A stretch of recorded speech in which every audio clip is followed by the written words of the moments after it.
you want to call it. And you never know. Maybe it's at that time, and then they can ride a little bit of a high. So it's something to look forward to for sure. The full Sacramento Kings schedule will drop tomorrow. The official schedule releases for every single team, all 82 games, are supposed to happen tomorrow. Okay. I understand a lot of people maybe get annoyed by this. Why is it such a drawn-out process? Just show us our freaking schedules. Why are you releasing little things here and Christmas here and this day here and stuff? I understand exactly what well, yes, that's exactly right. The NBA is trying to copy what the NFL does. Oh, there we are. To make it... We back, baby, on the chat. We're in the stream. To make it entertaining, to make it dramatic, they even have sponsors attached to it, to build on the excitement of not necessarily Knicks and Spurs fans who, it wasn't long ago that we were watching their teams play, to build on the excitement of Kings fans who haven't seen the Kings play since April. Guys, the Kings haven't played in 4 months with the exception of Summer League. Yeah. It's to build on the excitement for whether your team is good or bad, projected to be good or bad, to circle your calendars. Season's coming back. I appreciate what the NBA is trying to do. I do think, though, the NBA is trying a little bit too hard to, rival the holiday things that the NFL does. I'll give you an example of that. We already know that the NFL is coming in and kind of stolen Christmas Day from the NBA. That's not the NBA's fault. No, this isn't the NBA's fault at all. The NFL just kind of took their boots and stomped all over their territory. They have the ability to do that because they're the NFL. Right. And we talked yesterday about the full slate of Christmas games from the 3 NFL games to the 5 NBA games. And I don't think it's going to be close. I think it's going to be a bloodbath. I think the NFL slate is way more entertaining than almost the entirety of the NBA slate. So I just think it's going to be, in terms of ratings, an absolute bloodbath on Christmas Day. But that's not exactly what I'm talking about here, because that's the NFL encroaching on what used to be the NBA's day. Thanksgiving is the NFL's day. Yes. Thanksgiving has always belonged to the NFL. You wake up while the turkey's cooking, you got the TV on all day long. They eat the big drumsticks after their win. Exactly. In Detroit or whatever. You're either watching the Macy's, is it still sponsored by Macy's? The I think Macy's so. Thanksgiving Day Parade or whatever, or you're watching football all day. Sure. That is Thanksgiving has always belonged to the NFL. And the NBA knows that they cannot step on the NFL the same way the NFL stepped on them. They could try. They could try, but they would be throwing punches. It might be a bit of a joke. What is the NBA trying to do? Well, with ESPN, they are trying to sell the Thanksgiving Eve. Okay. And now these games are good. Thanksgiving Eve? The games are good. Uh-huh. NBA on ESPN has announced a triple header on Thanksgiving Eve. Heat versus Sixers. So Giannis versus LeBron and Jaylen Brown. Timberwolves versus Thunder. Okay. Which is Ant and LaMelo versus OKC. Yep. Which, if I'm not mistaken, aren't Timberwolves and Thunder playing on Christmas Day too? No. I thought it was... No, I'm pretty sure. Are they? I thought it was Timberwolves. Yeah, it is Timberwolves. Timberwolves and Thunder are also Christmas Day. So that's a little interesting that they got both of the major, quote unquote, holiday. Don't know if I like that. Don't know if I would have mixed that up. The same matchup. Well, it's Timberwolves at Thunder versus Thunder at Timberwolves. Yeah. So I guess that's different. But Timberwolves, Thunder, and then Spurs, Blazers. All right. Two young Spurs, Blazers team. Is okay. It's not the best. But the NBA is trying to push this Thanksgiving Eve before you get ready to cook all your turkey tomorrow. Settle in. Like it. It's an off day. I think it's. I just don't. As an outsider of NBA is not my primary sport, I actually like it because you have to be creative in the NBA in terms of how you try to own your own day. Mm-hmm. And they already got their own day taken away from them. And like you said, you can't do anything about it when the NFL comes in, with their combat boots and steps on you. Right. But I kind of give them a little credit. So usually on Thanksgiving, a lot of people go back home or people are on break. You're going out to the bar. Thanksgiving Eve is travel day. I don't know that. I think actually it might vary, but more people that I talk to get there a couple days ahead of time. And then, they get to spend a couple days for Thanksgiving and then they go back on a Sunday or whatever. I think it's smart. I think people aren't doing as much on the day before Thanksgiving. maybe going out celebrating with your friends back in your hometown, or you're with your family, just kind of preparing. Now, yeah, I'm sure some people do use that as a travel day. I would not recommend that. That's what we do. Yeah, I mean, We'll be traveling home from Disney. Everybody's different, but my point is I think it's actually a smart move. I think that you can only do so much in the NBA. Well, the difference is, though, like they're trying to push this as like a Thanksgiving Eve triple header on ESPN, but these are not the only NBA games on. Like I said, the Kings are playing the Warriors in NBA Cup play. There are a ton of games happening on Thanksgiving Eve, like there are every single year, but they're trying to make their primetime national TV games on that particular night matter because they know the NFL is playing the next day and not playing that night. It just feels... The NFL does this, though, all the time, too. But the NFL can because their matchups they mean more. Like I know, but that's just because they play less games. Exactly. I just think the NBA, it feels gimmicky. I get what the NBA is trying to do. I don't feel that. I think the night before, trying to make Thanksgiving... Who in the hell in their right mind has ever said Thanksgiving Eve? It doesn't exist. It's not a thing. On the eve of Thanksgiving, that doesn't exist. There's Thanksgiving Day, and then there's Black Friday. Those are the days of that week. Wednesday is, whether you want to call it travel day or I'm fasting so that I can have as much room in my stomach for Thanksgiving dinner. The day before Thanksgiving isn't a thing. It doesn't exist. It doesn't matter. So shout out the NBA for trying to make it matter, but this is, you're going to lose. I'm not mad at it. I think you're overreacting. Sure. Maybe it just feels gimmicky to me. I saw the Thanksgiving Eve on ESPN is stacked. I'm reading the tweet. You said you liked it, though. For the most part, you said you liked the games. I mean, I'm interested. Or the matchups. Heat versus 76. Yeah, I mean, the games are interesting. I don't think what the NBA is trying to do here matters. It might not matter. Comes but they're off as trying. corny to me. It comes off as corny. But I don't know. I'd be mad if I'm the NFL. I'd be mad if I'm the NBA and the NFL came in and took over my Christmas day. Mm-hmm. I would be trying to do whatever to, insert myself in a day where more so than likely people are a little bit more taking some time off. They're more likely to turn on their televisions. The bars are more likely to have games on.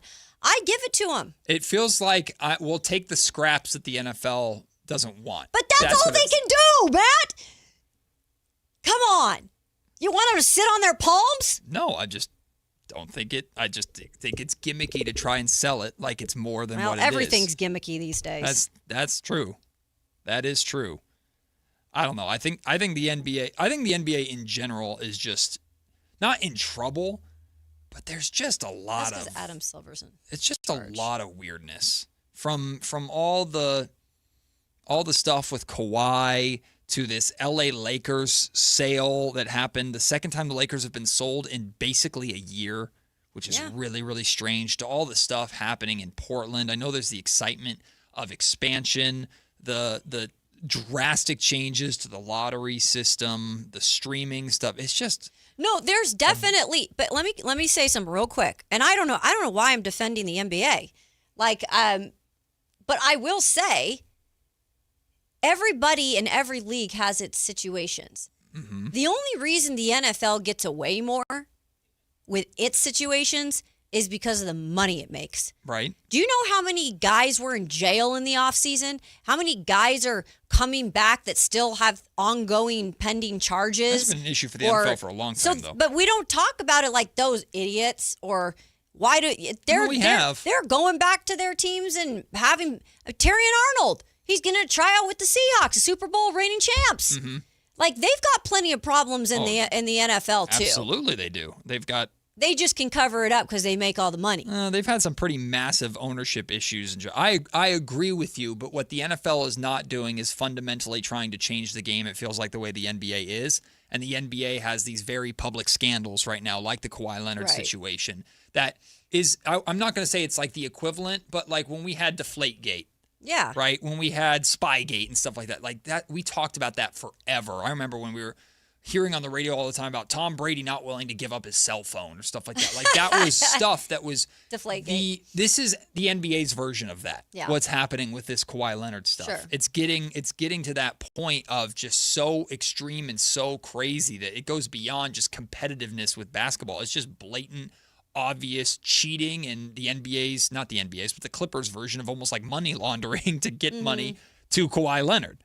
Like it's There's some so weird absurd things. that it's goofy. But the problem is it's not the only thing. Mm-hmm. It's part of something at a time where there's so much other stuff happening with the NBA. And the commissioner of the NBA, Adam Silver, is just on a...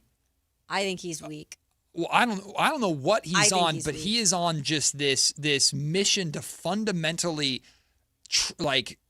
transform what basketball and the NBA is right now, and trying to make all these drastic changes one after another, and he's in the Wild West in a lot of ways. Now we're talking about NBA Europe and expansion and all this extreme stuff that is happening all at the same time while the Lakers again are being sold.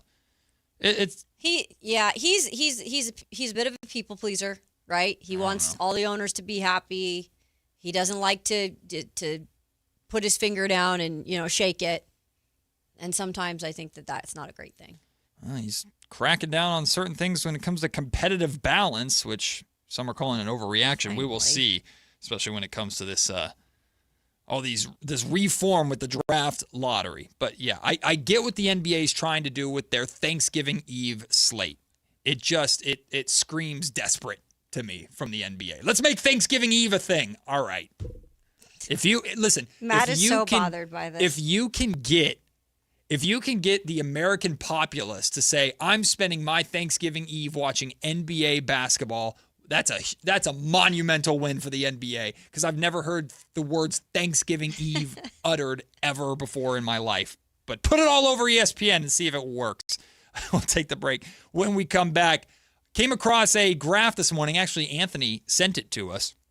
And it's from NBA University, which is or Basketball University, one of my favorite followers on social media, Advanced Analytics. It is a graph, a chart, to show the offensive and defensive impact of individual players on the Sacramento Kings.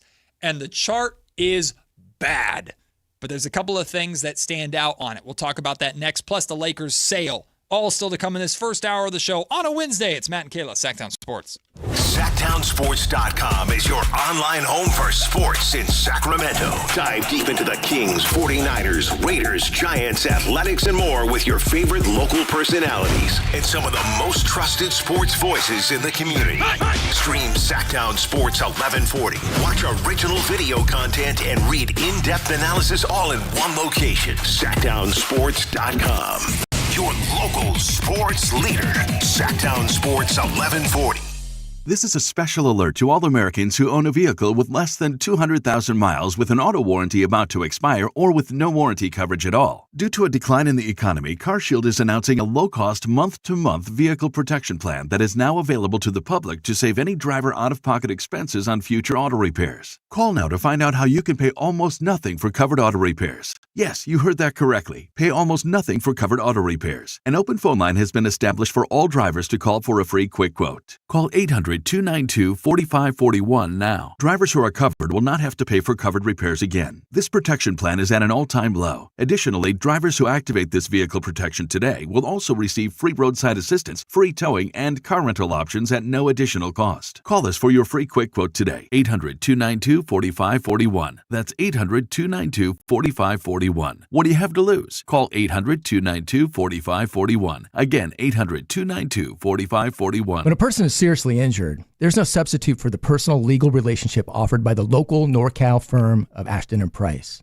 From the first attorney meeting, every important decision is made with a direct consultation with, and I can't believe I have to say this, a real, live, experienced, flesh and blood local attorney.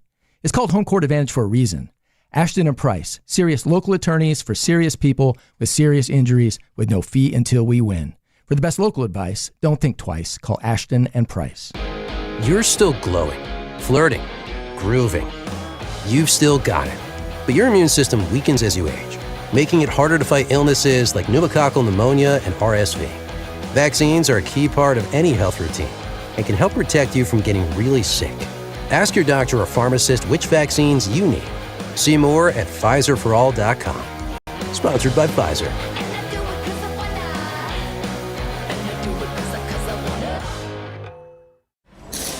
Today, we tip our wrench to Rock Auto customer Dylan. I actually used to manage a parts department for a car dealership, and we would get stuff from Rock Auto if I couldn't get it from my dealership suppliers. You pick the year, you go through all the drop-down menus, and it just makes it really easy to navigate and see what you want. Like a wheel bearing, for instance, for a Corvair that I have. Rock Auto's catalog made it really easy to find that specific one that I was looking for. All the parts your car will ever need, Rock Auto. Sacramento's best selection, best quality, and lowest prices on kitchen and bath products are at the new Anova Cabinet and Stone. For a limited time, get stunning new quartz countertops starting at just $159. That's right, only $159 for gorgeous quartz countertops. Listen to this. For a limited time, cabinets for kitchens and bathrooms are up to 50% off. Yes, up to 50% off new cabinets. It's a must-see. The new Anova Cabinet and Stone at Florin Road and Highway 99. Learn more at AnovaCabinetStone.com.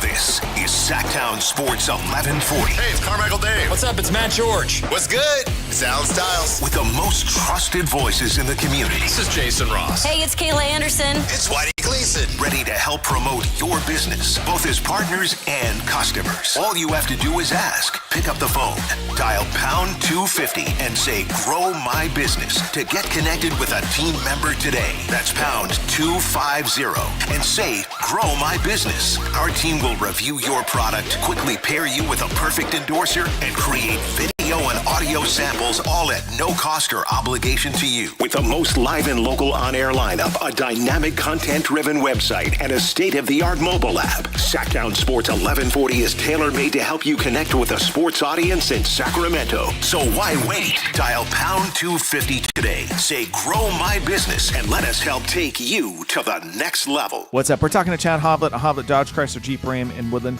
What's happening for the Make This the Summer sales event? Right now, you can save up to $19,000 off MSRP on new 2026 Ram 1500 crew cabs. You also get the 10-year, 100,000-mile warranty. Search, select, and save through our whole inventory at HobletDodge.com. Nobody beats Hoblet, period. 19,000 total net savings on select new 2026 Ram 1500 crew cab after deal or discount and factory incentives. Incentives may include 1,000 Hoblet trade-in assistance with eligible trade. 500 military first responder bonus cash for eligible members. At least 5 of this net savings excludes tax, title, and license fees. See dealer for details. Matt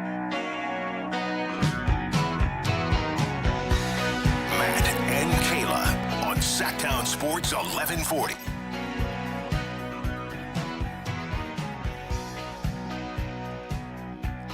We do have one person in the chat, our guy Leezy, that says he's locked into Thanksgiving Eve. Let's go. NBA That's Thanksgiving right, Eve. So I asked him, I said, wait, Leezy, you're a Kings fan.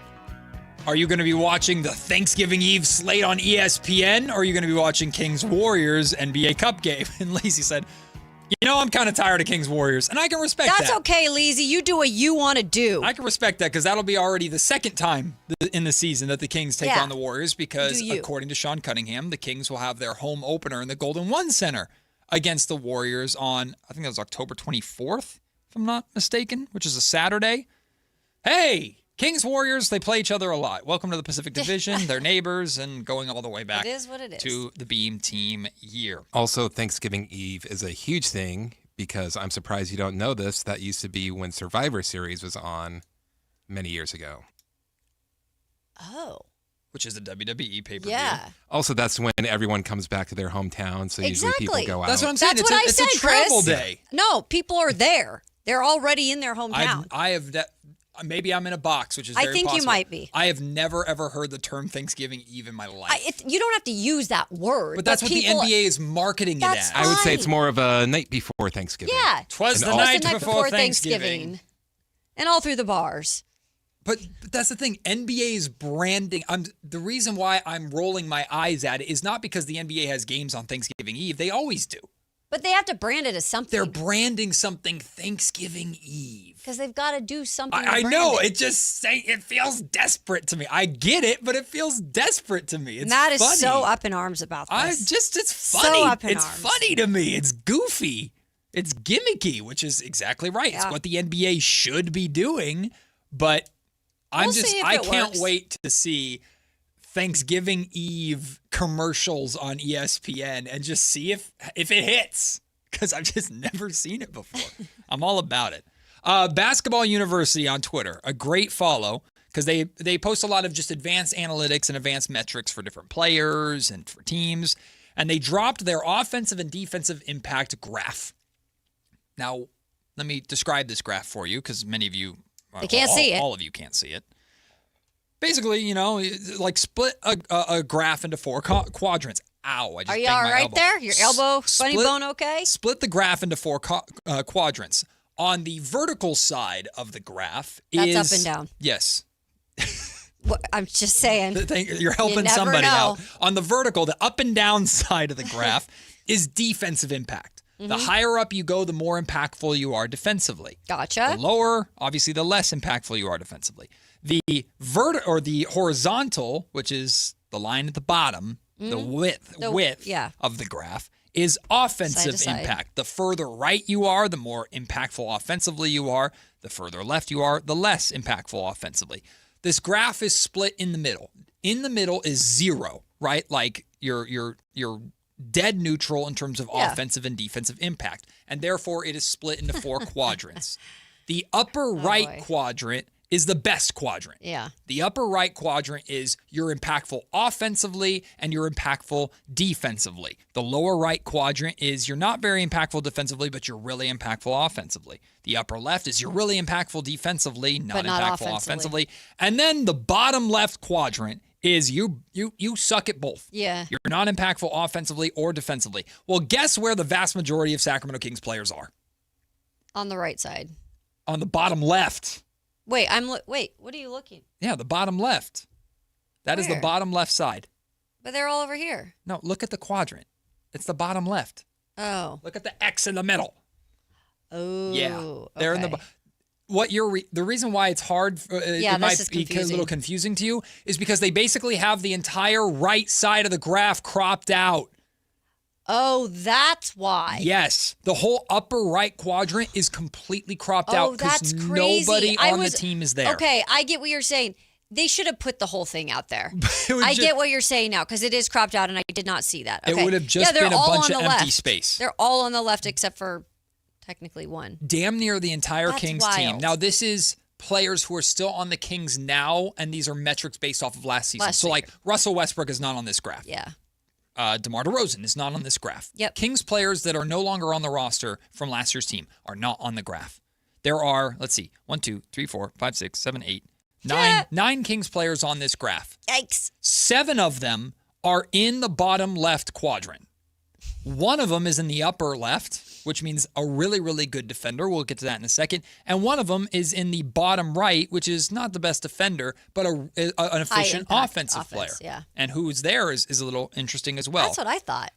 But this just goes to illustrate, to the surprise of nobody, just how unimpactful the Kings were in both offensive and defensive impact. And unfortunately, players in that bottom left quadrant include Nick Clifford, Maxime Reynaud, Domantas Sabonis, Precious Achiuwa, and even Keegan Murray. Yep. He's kind of towing a little of a line. Barely there. Yeah. He's almost in the positives. And it sounds like this sounds sad to say, but this is where he's almost in the positive for defense. That's pretty bad. Almost there.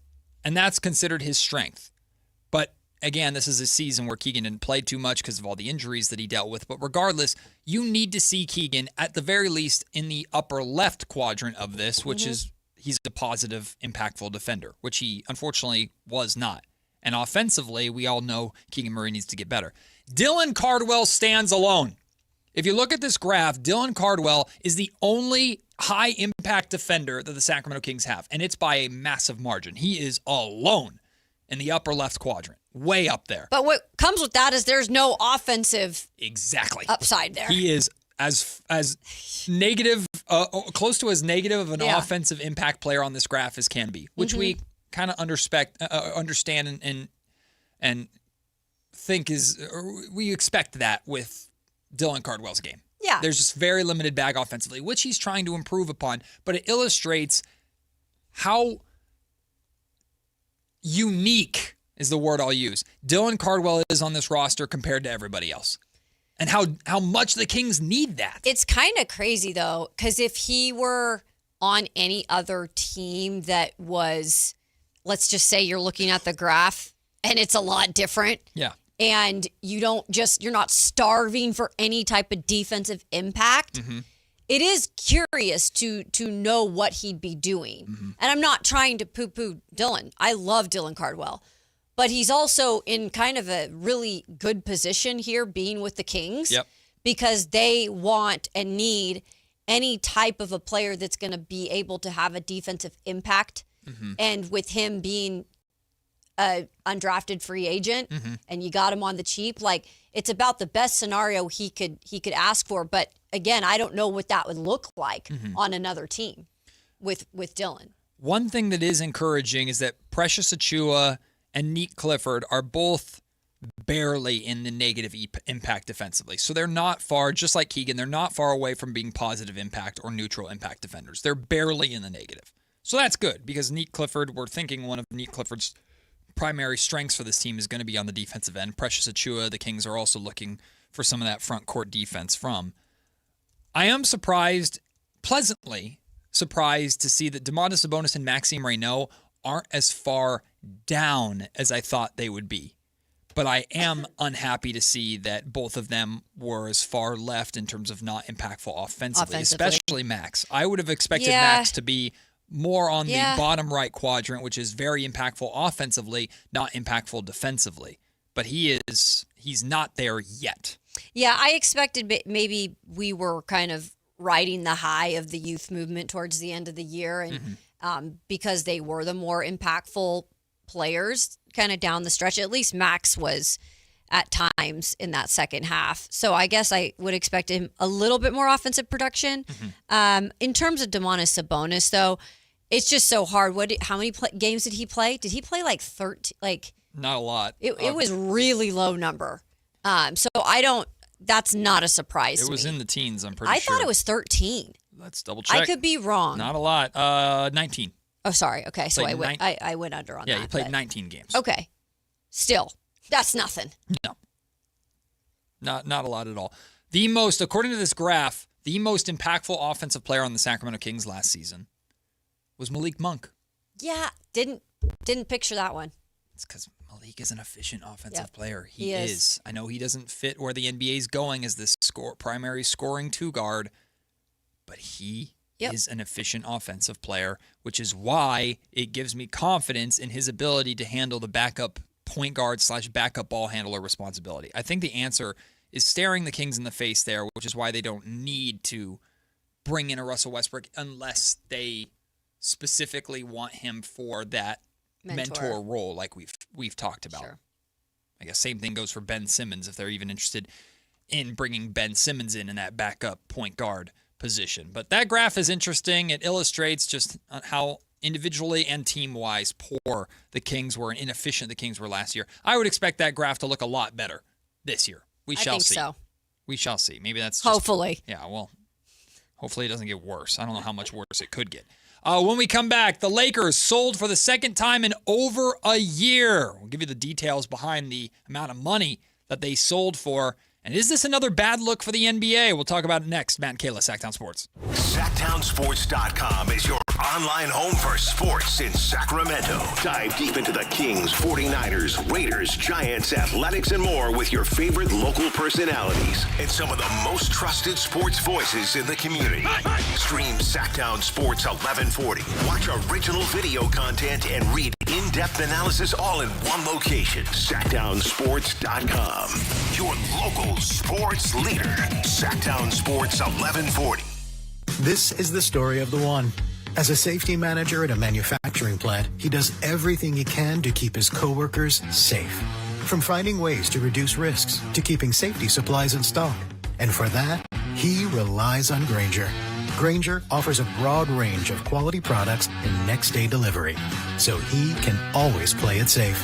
Call 1-800-GRAINGER, click Grainger.com, or just stop by. Grainger, for the ones who get it done. Meet Morgan Jones.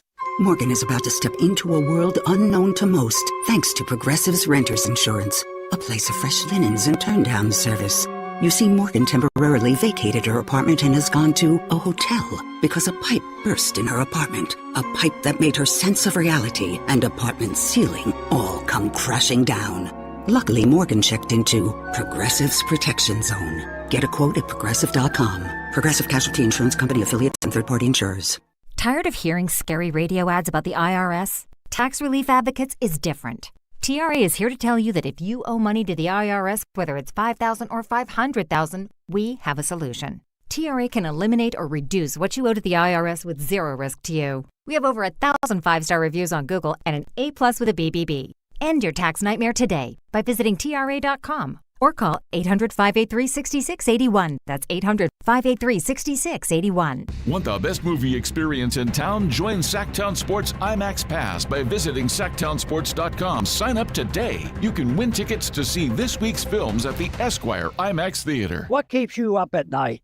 Do you wonder if what you've saved will be enough? If your money will go as far as you plan? Or whether your retirement will look the way you imagine? What worries you?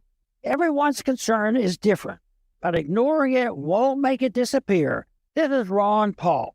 You may not be able to predict what comes next, but you can take steps now to diversify your savings with precious metals before uncertainty becomes urgency. My friends at Birch Gold Group will send you a free info kit explaining how gold can help diversify your IRA or 401k. Just text the word SECURE to the number 989898. There's no cost and no obligation. Just free information to help you consider your option. Take the first step with Birch Gold. Text the word SECURE to the number 989898. Skeeter here, my card.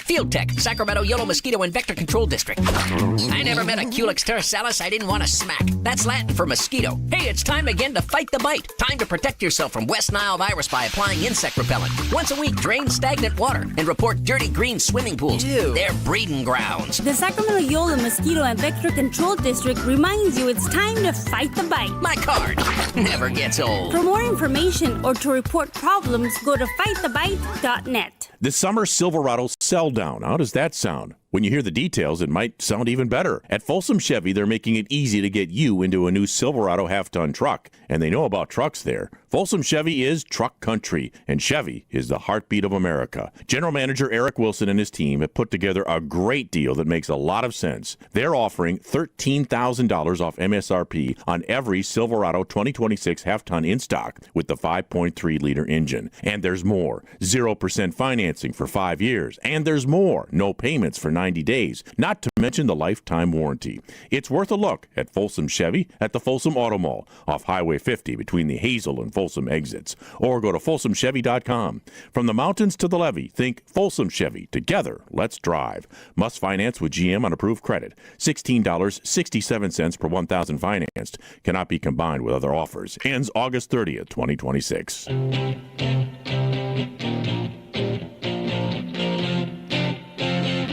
It's Matt George and Kayla Anderson on Sactown Sports 1140.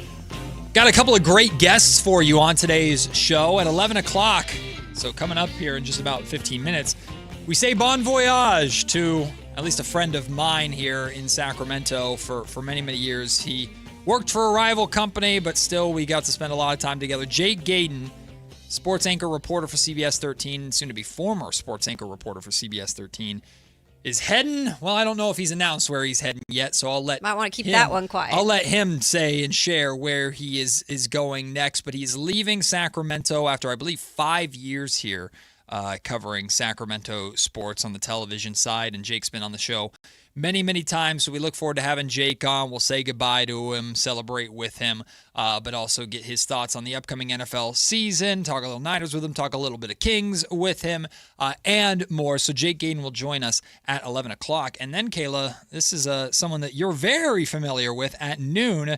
Brad Hopkins will join us, former Tennessee Titans offensive lineman and current sideline reporter for the Titans. Of course, he was there in Santa Clara yesterday watching the brawls. Joint practice between the Tennessee Titans and the San Francisco 49ers. He'll be able to give us the former player, keen eye perspective on what he saw, not just, of course, from the Titans, who he covers closely, but what he saw and his takeaways from the San Francisco 49ers. So he'll join us at noon during our lunch break. So looking forward to having him join us for that and chatting with him about that. But for the second time in essentially like 13 months, the Los Angeles Lakers have been sold. Crazy. The LA Lakers just sold, according to Ramona Shelburne, to businessmen Josh Kushner and Bob Iger for a record-breaking $12 billion. Actually, it's like $12.5 billion. Jeez. It is the largest sale in American sports history, which is pretty crazy. Now, the Seattle Seahawks sold for just under $10 billion not too long ago, like $9.6 billion or something like that. That's number two. Technically, the Lakers were number one at $10 billion when they, think about this. Mark Walter bought the team for $10 billion from the Buss family. $10 billion. Barely over a year later, he sold it and made a $2 billion profit. Yep. And that's just on his shares. That does not include the Buss family shares. So I guess good on him for a rapidly appreciating asset that he was able to flip. But Kevin O'Connor from Yahoo Sports kind of laid out the timeline and how there's a little more to this than maybe the NBA wants to talk about. In June 2025, Mark Walter bought the Lakers from the Buss family for $10 billion. In July of 2026, the feds reportedly are probing $16 billion in undisclosed loans that are tied to Mark Walter's business empire. So there's a federal investigation probing into some of Mark Walter's stuff. A month later now, August 2026, he sells the Lakers for $12.5 billion. It certainly is convenient, and whether the federal probe and investigation has anything to do with anything, Kayla, whether it's true or not, if the NBA has nothing to do with it, that's fine. I think it's a bad look for the NBA that your most valuable franchise, arguably your most historic brand in the Los Angeles Lakers, is getting sold twice within 13 months. Doesn't look good to me. You can look at it like that. Or you can just look at it like, well, I guess Mark Walter got lucky and whatever, if there is anything behind this, he got lucky that there was a buyer that came through and wanted to be able to help rejuvenate the brand. And I think that's what that company is doing with teams that they buy, and then they kind of want to restore and make sure the brand is restored back to what it was. And I'm not saying the Lakers are just a nothing, The Lakers don't need to be flipped. They're doing just fine. No, but I'm just saying, in terms of making sure that that brand does not get ever tarnished, that they're not ever going to be a brand that just goes downhill because they don't win all the time, or that they're not going to the championship every single year, And I know it's an LA market, and that's easy to say, they're never going to go away. Look at the Dallas Cowboys, though. I know they're the most, known franchise, they've got the most money or whatever it is. We're going to get to that and pick a side. But they also just don't have the same shine to them.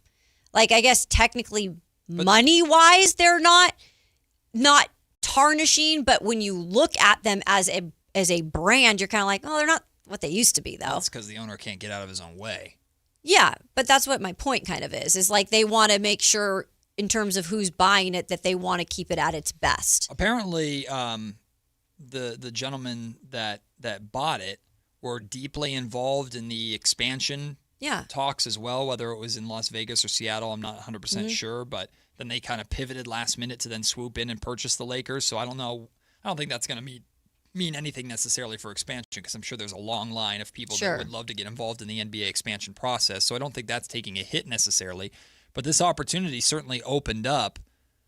I don't know. I just think having one of your most prominent franchises amidst everything that's going on in the NBA being sold twice in a short period of time after it was legacy owned by the Buss family for as long as it was. To me, that it just optically looks strange. It looks weird. And the NBA has nothing to do at all, from what we understand, with this reported federal investigation probe into Mark Walter and his businesses or these undisclosed loans or whatever. But it just adds to the weirdness of everything that the NBA is going through right now. But hey, I guess if you're in the business of flipping NBA franchises, maybe that's what Tom Dum-Dum is doing with the Portland Trail Blazers. Buy a franchise, sell them in a year for a $2 billion profit. It's good business, I guess. I mean, I don't know. I guess you could look at it as, if you want to, that's not a great thing. I get it. If it's the LA Lakers, like, you want them to be, and you're used to them being owned by one person for a really long time. I think that's part of it, though. Like, we're just entering a new day and age in sports, and there's a lot of different ways, different people buying these teams. The money is higher. So I think we're going to enter a whole new kind of world of maybe some of these teams not having that longevity of being owned as much as we're used to. Which I think is bad. It's not a great thing. I think it's very bad. But, hopefully this will be a longer term ownership. I think the only reason why you're seeing what's going on is because Walters is in trouble and needed to sell the team, and this team got sold for a high price. He's like, I got to do it. We don't know. Right. Allegedly, excuse me. We don't Allegedly. Know. But there's clearly a reason for it. Well, a $2 billion increase or $2.5 billion increase in price. That's why wouldn't you? Because again, a lot of these owners that haven't owned for a long time, like Tom Dum-Dum up in Portland, they're not necessarily in it for the team. They're not in it for the fans. They're in it for the moolah. Exactly. And that's the thing that I don't like. Right. If you start having franchises get sold left and right like they're trading cards and just business assets. And I'm not naive to the business of professional sports. I'm not naive to the billions upon billions of dollars that run through these organizations and stuff like that. I understand it's a business. It'll always be a business. And to say, it shouldn't be. It should be about the love of the game. Like that, doesn't exist. But it's nice to have a little bit of it. But I think in professional sports, we're getting so far away now, further and further and further and further away from talking about the game versus talking about money. Mm-hmm. And that's in all sports, but especially the NBA, right? And in a league that, when we talk about players, what is the number one thing that the NBA has over any other league, including the NFL? It's player movement and transactions and contracts. It's what sets them apart and makes them different. And we judge players like Zach LaVine completely off of their bottom line, or Domantas Sabonis completely off of their bottom line, and not who they are as basketball players. Part of that is fine because it's building a team. The armchair GM, that's the fun part. But the more, if you were to start seeing franchises getting flipped and sold left and right and business this and business that all the time, I just think it gets away from, it brings more distraction into the fold. And now at a time where the NBA is dealing with gambling scandals with former head coaches, Chauncey Billups, to the cap circumvention, it's all money related. And it just is gross. It's just gross. It just distracts from basketball. It's the world we live in. Yep. By the way, I can't respond to the text line. So for those of you who are wondering why I don't ever respond to the text line, because I don't have a chance to do that. Does not have the link to the text line. We can add that for you. We can get that for her. There we go. Jake Gayden from CBS 13 joins us one final time, at least as a Sacramento sports reporter. Coming up next, excited to say bon voyage to him and chat Kings and Niners and more with him one last time. Jake Gayden joins us next here on Matt and Kayla, Sactown Sports. Football is back. This is Sactown, baby! And Sactown Sports 1140 is your home for primetime NFL games this season. This is Kevin Harlan of Westwood One. Catch all the NFL primetime action. Catch Monday, Thursday, and Sunday night football, international games, the NFL playoffs, and the Super Bowl right here on Sactown Sports all season long. Your local sports leader, Sactown Sports 1140. Only one radio program captures the excitement of hunting and fishing as it happens. The award-winning California Sportsman with Sep Hendrickson. Only California Sportsman takes you where the action is. Live on the water, live in the blind, and live with the top pros and experts in outdoor sports. California Sportsman with Fishing Hall of Famer Sep Hendrickson is your premier destination for all things outdoors. Sep Saturday Morning Outdoors. Ultimate Bass and California Sportsman, 5 a.m. to 8 a.m. Saturdays on Sactown Sports 1140. Carmichael Dave here. So proud to talk about my new friends at Pest Pros, where they are family owned, they are locally rooted, and they are committed to serving Northern California. I got a mouse problem at my house, and I don't like mice. I got a cockroach problem at my house, and I don't like cockroaches. That's a real thing. You're going to get pest protection somewhere. Why not get it at a place that is locally owned and operated? Longtime Kings fans and partners. And the community, yeah, you've spoken. They're back-to-back Sacramento favorites. So if you got pest control, you don't have Pest Pros. Step up to the pros with their all-star lineup. Don't just make the call, make the right call. Go to pestprosps.com, Sacramento grown, family owned, or call them at 916-588-9345. That's 916-588-9345. Step up to the pros at Pest Pros. The IRS finally caught up with Louie. I hadn't paid my taxes in 8 years. I owed the IRS a lot of money. Louie was in deep trouble. We're going to take your house, put a lien on your bank account, garnish your pay. They don't care. They're going to take your paycheck. Louie found out about Optima Tax Relief, the leading tax resolution firm. A-plus rated by the Better Business Bureau, they've resolved over $3 billion for their clients. Optima Tax, they help me. They calm me down. They make me feel comfortable, and I trust them. Louie has a lot to be thankful for. I don't owe the IRS anymore, and I'm able to live a comfortable life, a lot better life. It was because of Optima Tax. For tax help you can trust, call Optima now for a free consultation. Take it from Louie. If you owe the IRS, don't go it alone. Give Optima Tax a call. They can help you. Call 800-375-2322. 800-375-2322. 800-375-2322. Optima Tax Relief. Testimonial from an actual client. Some restrictions apply. For complete details, please visit OptimaTaxRelief.com. T-Mobile is launching something no other wireless network offers. Introducing Nothing. Pay nothing today and walk out of the store with a new phone. What did he say? Nothing. You definitely said something about nothing. Exactly. Go to T-Mobile, pay nothing up front, and leave with a new phone. Wait, nothing rules. She gets it. Hey, thanks for nothing. For the first time ever, switch to T-Mobile, pay nothing. No taxes, no fees, no money down. And walk out with a new phone. There are 250 reasons to choose T-Mobile, and now nothing is holding you back. On eligible devices with qualifying credit plan and 36-month finance agreement. It's summertime, and Aleve is here to keep you on the go. Whether it's planes, trains, or automobiles, Aleve's got your back with up to 12 hours of back pain relief. With just one dose, you'll get to your destination and be ready for your next adventure. So pack your sunscreen, your shades, and your Aleve. No matter where your final stop, Aleve will keep you moving. From sunup to sundown, Aleve's got your back this summer. Feel Aleve. Use as directed for minor aches and pains. KHD HD1 Sacramento, KYMX HD3 Sacramento. Sactown Sports 1140, your local sports leader. It's Matt George and Kayla Anderson on Sactown Sports 1140.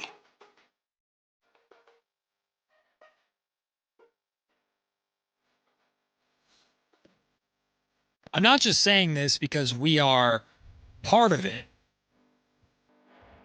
Elite Music Choice by Christopher Lott in the other room. If you know, you know. I'm not just saying this because we are part of the media scene in Sacramento, but I truly believe that Sacramentans have been spoiled in a lot of ways. Not rotten, but spoiled and very fortunate with the amazing people in this city that cover sports. But that the strength of that statement is getting a little bit weaker because Jake Gaden is leaving us. He's saying bon voyage, leaving CBS 13 after an incredibly successful run there as a sports anchor, director, reporter, all over the place, from viral moments with Josh Allen out at the Celebrity Golf Tournament, American Century League Championship in Tahoe, to covering the Kings playoff run and 2 Super Bowls and all. And Jake, all along that time, was a great friend and also came on this show anytime that we asked, including one final time, at least while he is a member of the Sacramento media. Jake, first and foremost, congratulations, my friend. So happy for you with what's next. Can't wait for you to announce that and share that with the world when you are ready. And congratulations on a very successful run here in Sacramento. It was a pleasure.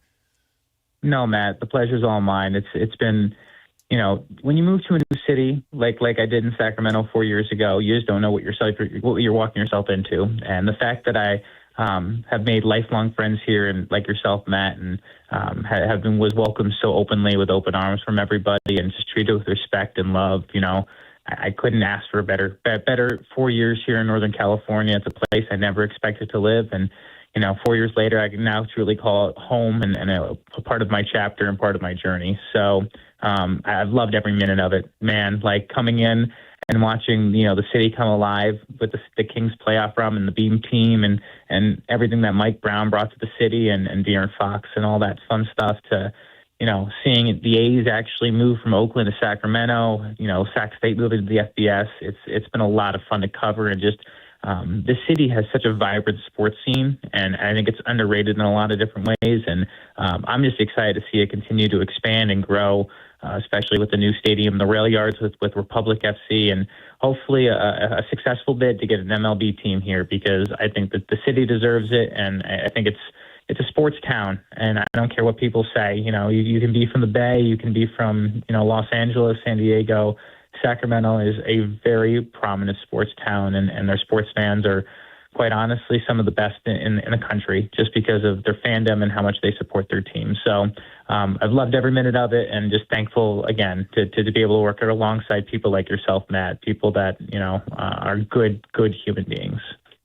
I guess, Jake, what are you going to miss the most about covering sports in this area? Because I always tell people TV, radio, whatever it is, a lot of us have journeys to get to where we ultimately end up. But along the way, we learn so many lessons and get to do so many cool things. So what would you say you learned the most here, and what was your maybe favorite thing about the area and covering sports? Like I said, the favorite thing is probably the fans, just because they're so locked into everything that we're talking about and are so knowledgeable and smart and just overall just good people, right? Like they want to see success happen, and they're starving for it. And, I'm excited to see when Scott Perry turns this thing around and is able to make, the Kings a more prominent team in the NBA. Things I'm going to miss. I'm just going to miss going to the Golden One Center and walking out and seeing that beam lit. Like there's just nothing like it driving home from a game, right? I'm gonna come back for it hopefully when it's complete. But I'm excited to see this new stadium and the rail yards and how that kind of changes the city for the better. I think the rail yards is the next step in the city's progression, and I'm going to be excited to come back and see that.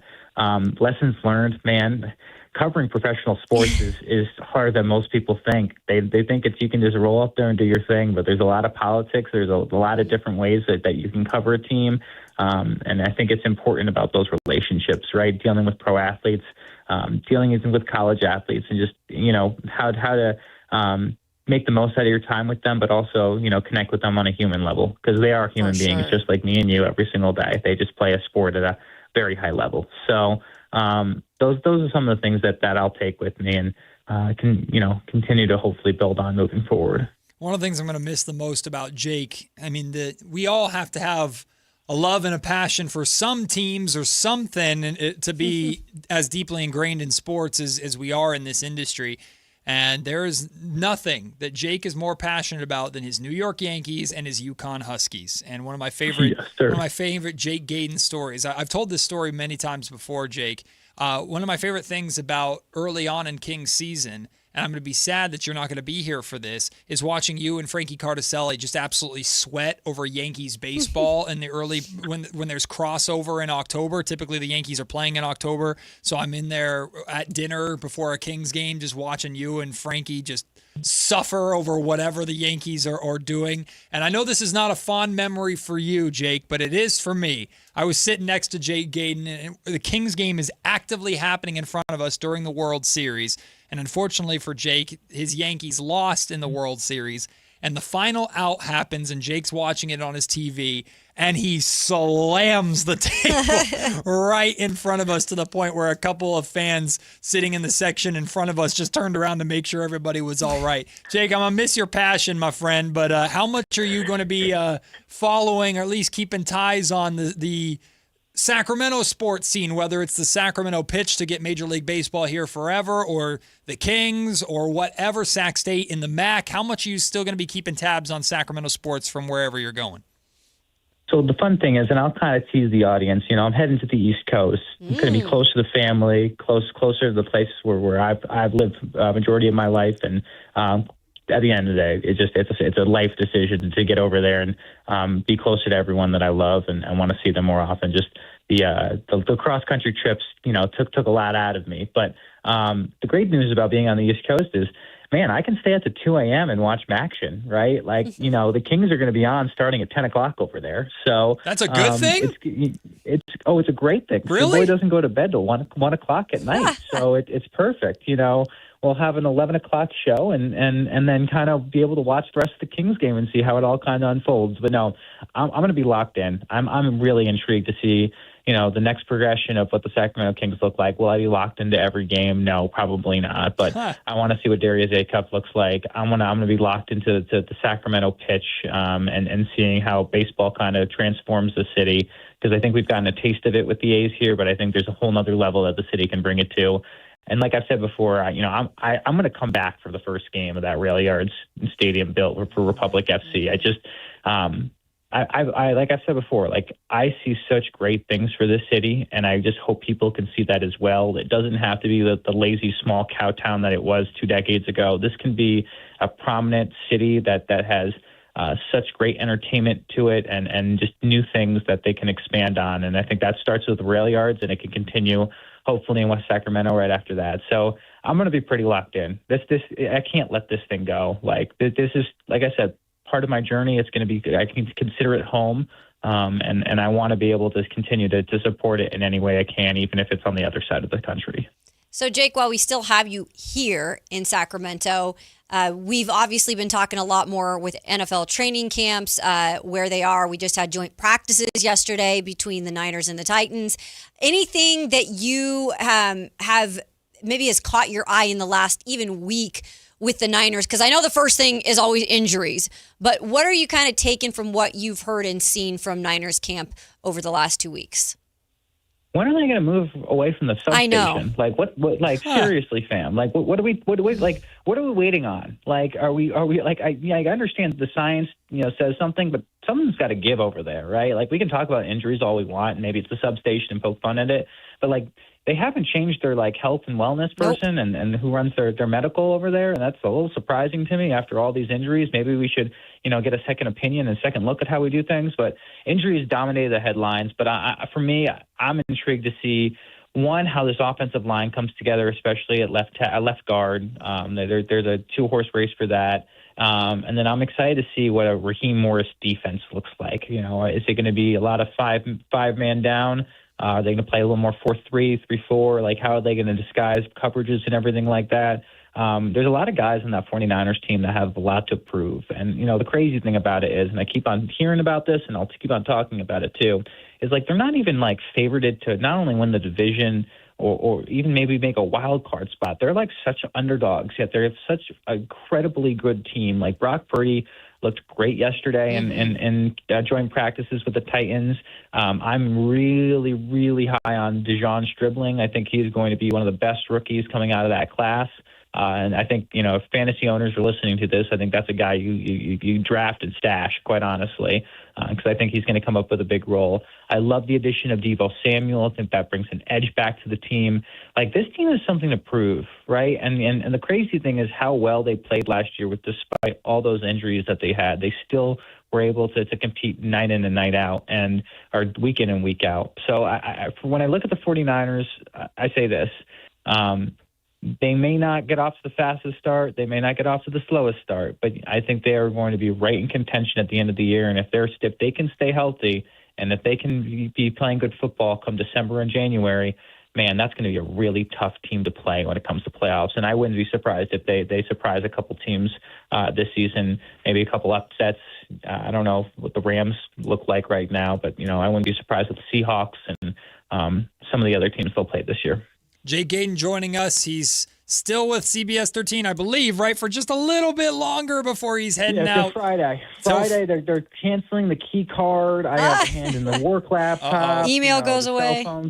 Yeah, it's really sad, quite honestly. I'm sitting here at the office right now, guys. I'm sending emails to myself on my personal email to make sure I could save some of the stuff. So I'm like, you're not going to have – I got, when you leave a job, guys, you get that email from HR. All your stuff is going to be deactivated by Friday at 5 p.m. I'm like, oh, okay. Well, you really got me out the door. Okay, get out. See you, bye. Just get out. We love you, but get out. Yeah, that's how it feels for sure. But we get Jake for a little bit longer here before he's taking his duties down to the East Coast. Jake, obviously the East Coast, you're going to have plenty of football to watch over there. But the NFC West, I think the interest in the NFC West is going to travel with you, and you're probably going to find a lot of prominent conversation about the NFC West even there in the East Coast just because of how incredibly talented that division is, other than the Arizona Cardinals. Forget them. But when you look at the Niners and how they compare to the rest of the NFC West, you got the defending Super Bowl champions in the Seattle Seahawks, of course. So you have to give them their love, and they're about to get their rings here, or they already got their rings, but they have their ring ceremony and everything shortly. Then you've got the LA Rams, who are still trying to convince Aaron Donald to come out of retirement, in addition to Myles Garrett, who they've just added. Like, how much do you think the entire country is going to be focused on that divisional race, and how much of a chance do you give the Niners in that race? I think it's going to be the biggest storyline heading into the season when it comes to the NFC. Like, name a division that's more competitive than the NFC West heading into the season. I can't think of many. All right, I think there's going to be, there's divisions out there that will be competitive. Don't get me wrong, but competitive at a high level with how great all three teams that you just mentioned are going to be.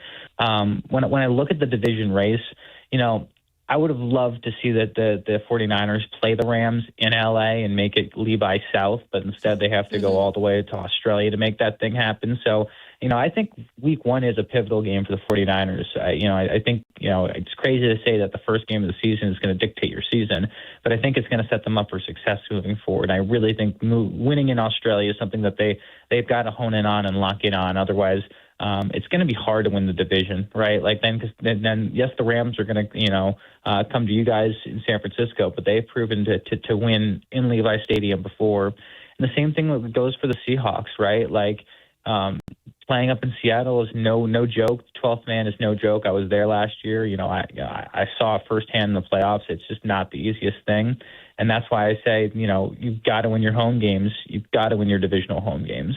I think that those are going to be major keys if you have any shot at the division. Because if you drop a home game to the Cardinals, which I don't think is going to happen, but to the Seahawks and Rams, it's going to be hard to win the whole thing. That's why I think right now, if I was a betting man, I think the 49ers are locking themselves in as the first wild card team, and whoever wins that division will have the number one seed heading into the playoffs, just because of how good the division is in general. And if not, they'll be the number two seed and still have majority of home field advantage. But it's also way too early to tell. Injuries can plague a season. We've seen that happen before. But with full healthy rosters, man, I think the Rams are going to take it. I really do. They're set up to win and win now. And they've kind of pushed all their chips into the center, trying to at least win one or two more championships in this window that they have. When it comes to Seattle, I worry about the amount of guys that they did lose from that Super Bowl team, but that defense is still really, really good. And you just hope that Sam Darnold can build on what he did last year. So it's going to be, like we talked about, it's going to be the number one division in the NFL. No question about it. And I think it's going to be must-see TV every single week they play each other. Jake, and I know you're not announcing yet where you're going, but you're going to announce it soon. So wherever that may be, you're going to be obviously paying attention to the NFL. So with saying that, we just talked about the NFC West. Overall, in the NFL, though, is there a team that you look at right now and say, oh boy, like the pressure's on this year? There's always a couple, but what's your one for this year? I think there's 2 or 3, and the 2 that I come to mind in the AFC is the Buffalo Bills and the Kansas City Chiefs. I think the Bills with the new head coaching change, I think that puts a lot of pressure on Josh Allen to really step up and see if Joe Brady can be the guy. Reports out of Buffalo sound like everything's kind of gone swimmingly over there, but it can all look good in training camp, but it matters during the regular season and how you play. So I'll be intrigued to see how those guys end up competing in a very, difficult, not I wouldn't say difficult, but marginally hard AFC East, especially competing against my Patriots and coming off a Super Bowl win. The other one I would say is the Kansas City Chiefs. I think their window is closing in terms of with this current roster of older vets that they have there. But I think also Patrick Mahomes and Travis Kelce feel like they have something to prove. And when you look at that division as well, with the Broncos, with the Raiders that are turning around, and the Chargers as well, I think it's another division that you say, okay, this is going to be really competitive week in and week out. And I'm intrigued to see, how those teams compete with the Broncos of the world, who are really, trying to take another step, and we're one game away, or really one snow game away from making the Super Bowl last year. So the Chiefs, I think, are going to come back for vengeance, and I wouldn't be surprised if they're competing for the division, if not a wild card spot. But those are the 2 teams in the AFC. NFC is a team that I don't know if people are talking about enough, but I'm intrigued by. The Minnesota Vikings adding Kyler Murray, I think, adds a different fold to them. I'm intrigued to see, how that offense works with Kevin McConnell. I messed up his name. What's Kevin's last name? Kevin McConnell. Kevin McConnell. I said, okay, McConnell. Okay. I just think that team was rolling a couple of years ago with Kirk Cousins, and I think they have everything that it takes to win that division. And I'll be intrigued to see, with that quarterback switch, how much Kyler Murray wants to prove. He's still an elite quarterback in the league after some issues in Arizona.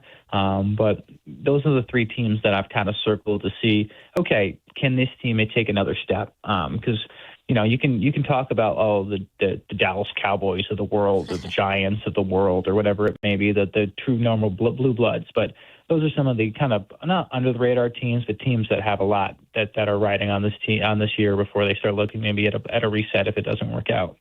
Jake, because we're such good friends and you going to the East Coast will not change that by any means, I do have a criticism for your exit, and specifically the timing of your exit, that I'm giving it to you whether you want it or not. How did you not get this done and get out of here before you have to do an extensive breakdown of the Sacramento Kings schedule one last time when it drops tomorrow? How did you not avoid that, man? It's the best and worst day of the year when that 82-game schedule comes out. Matt, I didn't have anything to do with that. That was all LeBron, all right? True. I'm bringing the king, all right? He had to wait freaking 3 extra weeks to figure out if he was going to go to Philadelphia, Miami, Cleveland, or come to Golden State. So I'm blaming LeBron James for this, because that thing was supposed to be out 3 weeks ago. But it's going to be hysterical, because my second to last day are going to be reporting on, here's the Sacramento Kings 2026 schedule. Here we go. I will not be at any of these. I won't be here for any of these games, but when they have their home opener against the Warriors on the 24th, go have fun, guys. When LeBron comes into town on the 29th with the 76ers, have a blast. So I'm intrigued to see how that schedule looks. I don't know how you guys feel. I think over-under, if you're going to say over-under 5 games that they're going to have on national TV, I'll still take the under. And I don't count NBA TV. I'm thinking, if they can get 3 national televised games, and I think the 3 would be maybe a Mike Brown game, and then a Darren Peterson game with Washington, and maybe an AJ DeMonte game with Washington, and a Utah Jazz game with Peterson. I think that will be some must-see TV, but that's the only time I think you get an actual national televised game. Jake, Matt said they had 9 last year. They did. If you include Peacock, if you include the NBC games, they had a lot of NBC games for some reason. They had 1 ESPN game. They had 1 game that was on Prime. But in total, Jake, they had 9 games last year. I was like, what the hell is that? Yeah, there's still I don't know. That's a great question. I know, right? That's crazy. They had 9? Yes, that's why I 9. changed my number. Well, one of them got flexed towards the end of the year, if you remember. But they left the 8 o'clock start time. You remember that? We still had to show up at 8 o'clock for a game that was no longer on national TV. Denver Nuggets game? It might have been. Game, right? It might have been. I just remember being pissed.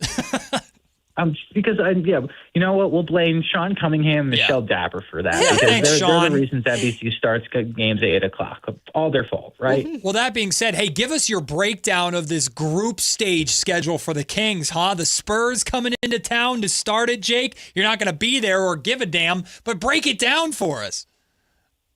They're going to lose them all. Oh, okay. All right. Well, that's my breakdown. Goodness. I think, guys, if they're going to have any sort of momentum this year, they've got to come out with a bang. And I mean, like, they've got to play well in October, November, and December, and I just don't see that happening. Now, what I worry about is they play poorly. They start the year, with a sub-500 record, and, by January, they're 10 games below 500. That's kind of where I might worry would be. And then you come to the trade deadline and see if you can offload some assets in Levine and Sabonis. But this year, the start of the year is going to be a lot about, okay, who do we want to move forward with? And then who do we want to, send to another team or move on from? I think, Zach LaVine has a ton to prove when it comes to the start of the season and seeing if he can work alongside Acuff and can they play defense together. But I think the bigger question mark, and I think we've all talked about it, is just how Sabonis fits in all of this. And what he wants to, does he still want to be here? And does he still want to help this rebuild happen? Or is he looking to finish his career in a place where he can compete a little bit more? But I think the beginning of the year, when you look at the NBA Cup, like, if they can compete, that would be great. But I can see them maybe going 1-3 or 0-4 in league play, or in cup play.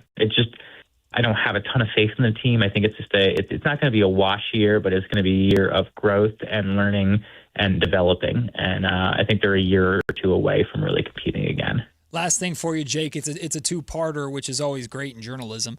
Number one, how guilty specifically do you feel about abandoning Neek Clifford, who you were the familiar face for Neek when he was drafted here? Jake covered Neek very closely before he came to Sacramento. And number two, speaking of Neek Clifford, going into year 2, one of the things Kayla and I have talked a lot about with Neek is you can tell he was brought in because he's not just a one-dimensional player, but I'm still waiting for Neek to show what his primary NBA strength is. In year 2, hopefully he gives us a little bit more of that. But what would you say, or what do you have the most confidence in him showcasing this year, assuming he's going to get the playing time that he deserves along with the other young players, to showcase his primary strength as an NBA player for the Kings? Well, first, I don't think even Neek knows I'm leaving yet, Wow. so I got to send him a text message and be like, "Hey, bud, best of luck moving forward. Like, you're gonna thrive here, and I'll look forward to continuing to follow your NBA career and moving forward from there." But with Neek, I think his hard hat has to fall on his defense right now. I think he's got to be known as a really defensive-minded player, and IQ-wise, it's got to be off the charts. Because I think what I'm worried about, and I've seen it happen before, is when Neek loses confidence in who he is as a basketball player, he starts second-guessing himself, processes more instead of just letting the game come to him. And I'm hoping this season he feels confident on the defensive side of the ball, where he can, feel confident being able to guard some of the best players in the NBA at that shooting guard position, and then switch to a forward if needed if they're playing small ball. And I would hope that he holds his hat on that, because he is a high-level defender. But offensively, I just hope he can find a shot, he can find a rhythm. But I also want him to be more aggressive and show that he, we talk about like Keegan Murray, for example. When he first came into the league, Mike Brown said he had to find his wiggle. Keegan Murray had to find his wiggle. And I'm hoping that Neek can kind of do the same thing here, and where he can find his confidence, his swag. I've seen it before. When he was at Colorado, he didn't really figure out what his role was there, and kind of got lost in the fold. But then when he went to CSU, they empowered him, saying, "Hey, you're going to be the guy. We want to work around you, and we're going to play through you." And when that happened, and he played at a high level, you can see the type of NBA player he was projected to be. And that's where I hope this year he can take that next step, become more of a confident player on the offensive side of the ball, trust his shot more, attack the paint more, and be a better facilitator. But if you're looking for something that he needs to hopefully hone in on this year and to be the staple of his game, it starts on the defensive end, and I think it kind of goes from there. Jake, we appreciate you so much, my friend. Congratulations again. Going to miss you like crazy. Love you. And looking forward to having you back on the show as a East Coast sports reporter, talking about the teams that you're going to be covering, where you're going. Looking forward to that announcement too, my friend. Appreciate you, and thanks for all that you've done for the show over the months that we've been in existence. Hey, guys, you two are, when I say this, I mean this, truthfully and authentically. Like you said at the top, Matt, we have some of the best journalists in the game here in Sacramento, and that includes both you guys. You guys do a phenomenal job breaking down the Kings every single day and all the other sports, and it's been, a wonderful journey to watch you guys create what you are creating right now in the time slot you're in at the station you're at. So all I'll say is this, Matt, make sure Russell Westbrook doesn't hate you going into next season. We're and best Kayla, buds. Please keep him in line. I will. You guys, best of luck to both of you. Our paths will cross again, and thank you as always, okay? Thanks, Jake. You're the Jake. best, man. Go Appreciate kill it. you. The great Jake Gaden with CBS 13 for just one more week until Friday before heading to the East Coast. We'll take the break. We're over. When we come back, Pro Football Focus labeled a bunch of second-year players with the most pressure on them. There's a Niner on the list. We'll talk about that next on Matt and Kayla, Sactown Sports. Football is back. This is Sactown, baby!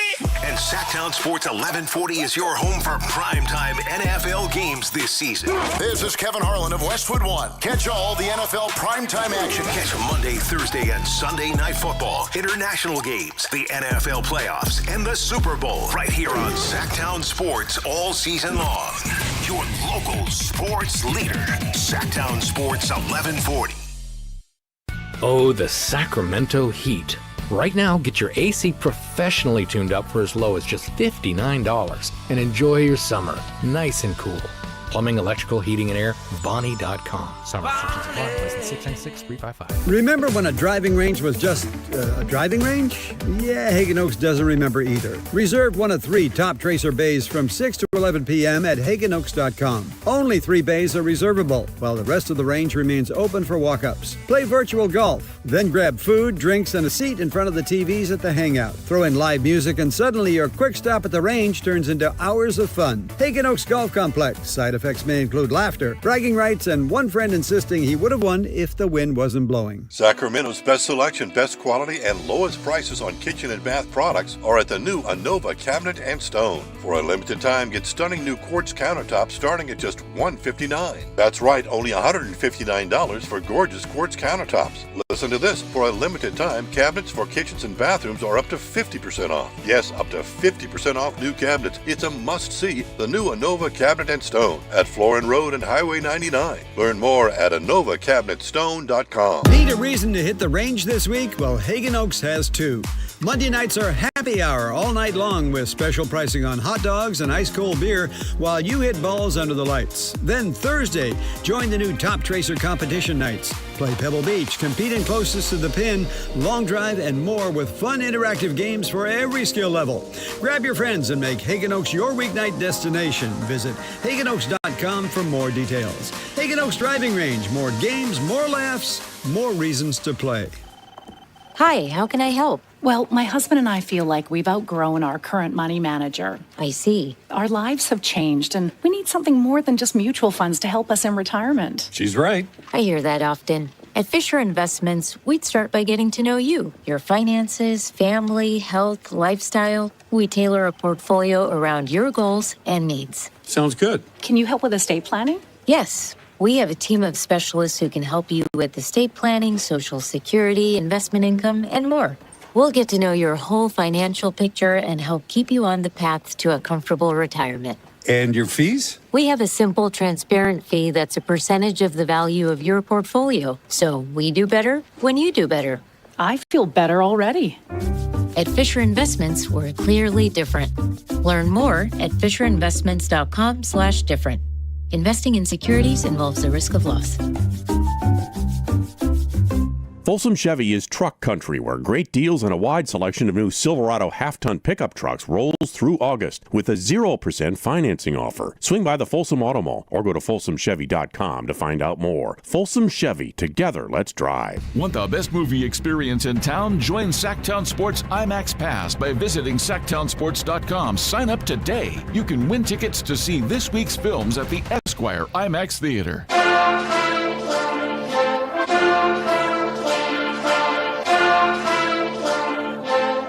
10 a.m. to 2 p.m. Matt and Kayla on Sactown Sports 1140. In true Russell Westbrook fashion, I don't know for sure, but I believe Russell Westbrook just announced his retirement. Holy smokes, man. That's what people are saying. It's this whole video. He released a video. He just tweeted it out. And it is narrated by Michael B. Jordan. Of course. The Museum of Unspoken Answers. It's a 3.5-minute video that, I'll be honest, I have not had the time during the break to watch it. To watch the whole thing. Yeah, I'm watching the video right now, but not on audio. The only thing, without hearing it, the only thing is it sure seems like a retirement announcement. But is that retirement from basketball? Yeah. Or is that a retirement from the NBA? Because there's been rumors upon rumors upon rumors that Russell Westbrook has interest from European teams. Yeah. Not he's interested in European teams, but there are European teams that are interested in paying Russell Westbrook to play overseas. So I assume this means he's retiring from basketball. But I don't know if it could mean he's just stepping away from the NBA, because his caption of his tweet is, "Sometimes you don't even know when you've already watched the end. You had to be there, and now it's over." And it's a video of him essentially walking through a museum. Well done, by the way. Very well done. It's a video of him walking through a museum of his career and his career achievements. Yeah. We are efforting on getting the video so that we can play. It's not available, or okay. Is there language in it? I mean, it is not available. Okay. Well, we will. I almost feel like, Russell Westbrook he's a creative dude, by the way. I feel like unbelievably creative. I don't know if this is like the retirement from basketball as a whole in the NBA, like moving, like maybe he is going to be going overseas and this is a farewell to the NBA. That is if it's not a retirement announcement, yeah, then it's that. But it sure seems like he's calling it a career. That's interesting. It sure. And he keeps you just hanging here, so we don't know. Everybody's running with it. Bleacher Report has tweeted out he's retiring. Okay. Yeah. I think he's done. Wow. Well, that changes. Well, it doesn't really change. I don't know, but that answers the Russell Westbrook backup point guard question, I guess. I guess it does. Calling it a career. Wow. If it is truly a career, which it does seem like it is for us, what an incredible story that man was. And we got the opportunity to experience Russell Westbrook's last season as an NBA player. Now that's kind of cool. Easy first ballot Hall of Famer, former MVP, king of the triple-double, absolute beast of a player. We got to experience the last year of that in Sacramento. It's pretty damn cool. Pretty damn cool. I get so scared with these things sometimes, though, because it's like, why doesn't Shams have anything? Like, where is the big time people that, they literally will know this stuff? It's like, he didn't say the words retirement. So I always get scared. Again, I know sometimes you don't even know when you've already watched the end. You had to be there, and now it's over. This is the creative genius that is Russell Westbrook having fun in a way that Russell Westbrook knows how. It's so well done. Boy, let me tell you, if this isn't a retirement video, it's the biggest pump fake on the planet, and the entire world bid on it. But it sure seems like he's calling it a career. By the way, quick side note, James Ham is reporting that there's some changes to the final Kings schedule. Instead of opening up at home or their home opener against the Warriors, they're now going to have their home opener against the Portland Trail Blazers. Oh, wait. Does that change? Did anyone guess that? No one guessed. We didn't guess home openers, did we, between me, you, and Anthony? What was but someone had guessed the Portland. I think I said to close the season or something. Sorry. I said Portland. To open up? Oh, I said, no, I'm sorry. Their season opener opponent would be Portland. Oh, but close. That's not true. Home opener. Ham is reporting, although I think he needs to edit this tweet. He's reporting, he said, hearing there are a few changes to the final Kings schedule, they still open up on the road against the Clippers on October 21st. Okay. But they open up at home on October 23rd against the Portland Trail Blazers on October 25th. Yeah, but he has 2 dates for, I don't know. He'll clean That it just up. made my head spin. But it sounds like they're finalizing still the schedule, and maybe it's not going to be the Warriors for the home opener. We'll find out when it all drops tomorrow. Anyway, Russell Westbrook calling it a career. Yahoo Sports is now reporting it. Sam Amick. Oh, no, that was about Peyton Watson. Excuse me. Yeah, sure seems like Russell Westbrook has called it a career.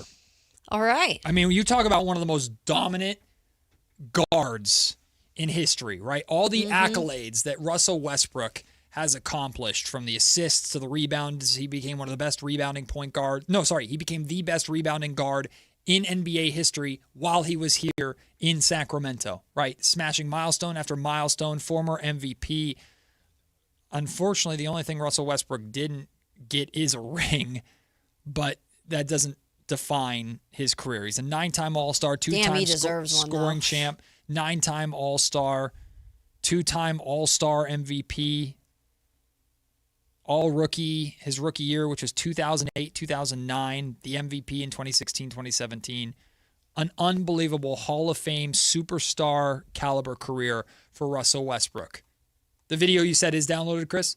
Why don't we take a listen? Here is Russell Westbrook's video that he released, narrated by Michael B. Jordan, allegedly calling it a career. Every museum has a curator, and every exhibit, they have a story. But some stories don't need someone to tell them. They just speak for themselves. So tonight, I'm not going to tell you what any of this means. I'm just going to show you. And I'm going to ask him a few questions along the way, not because I expect an answer, but because some things deserve to be asked, even in silence. This one's from the inner city of South Central. Before any of it, before the triple doubles, before the MVP, before anybody outside of Los Angeles knew his name. Because why not? This was the next chapter. The Sonics made him the number 4 pick in 2008. No one in OKC could have told you what he'd become. And this is the one people point to, like it explains everything. It doesn't. Well, not really. Russ, what kept you going all those years? What made you get back up night after night when the whole league had a highlight reel of you falling down? Yeah, I figured that. You know, people forget. Nobody knew who I was. Nobody knew who I was. Before he was a walking headline, he was just a kid from inner city LA who could jump higher than anybody had a right to. Russell Westbrook from UCLA. Somewhere between the dunks and the draft classes, he became something else. Not just a player, a personality. A meme before we even called it that. A husband, a father, a guy in a kilt at the Met, daring anybody to say something. What did winning mean to you? I mean, really? No, not just the trophies. The actual feeling of it. Some things you don't say. You just play them over and over until everyone else understands too. Because why not?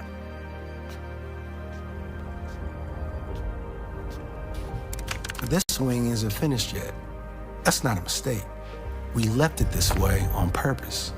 Because whatever's next, the mentorship, the foundation, the kids who are gonna grow up wanting to move just like he did, that part hasn't been built yet either.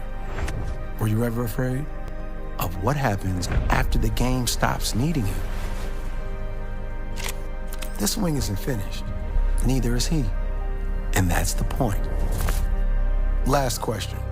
Now that you decided to step away from everything on your own terms, what are you the most proud of?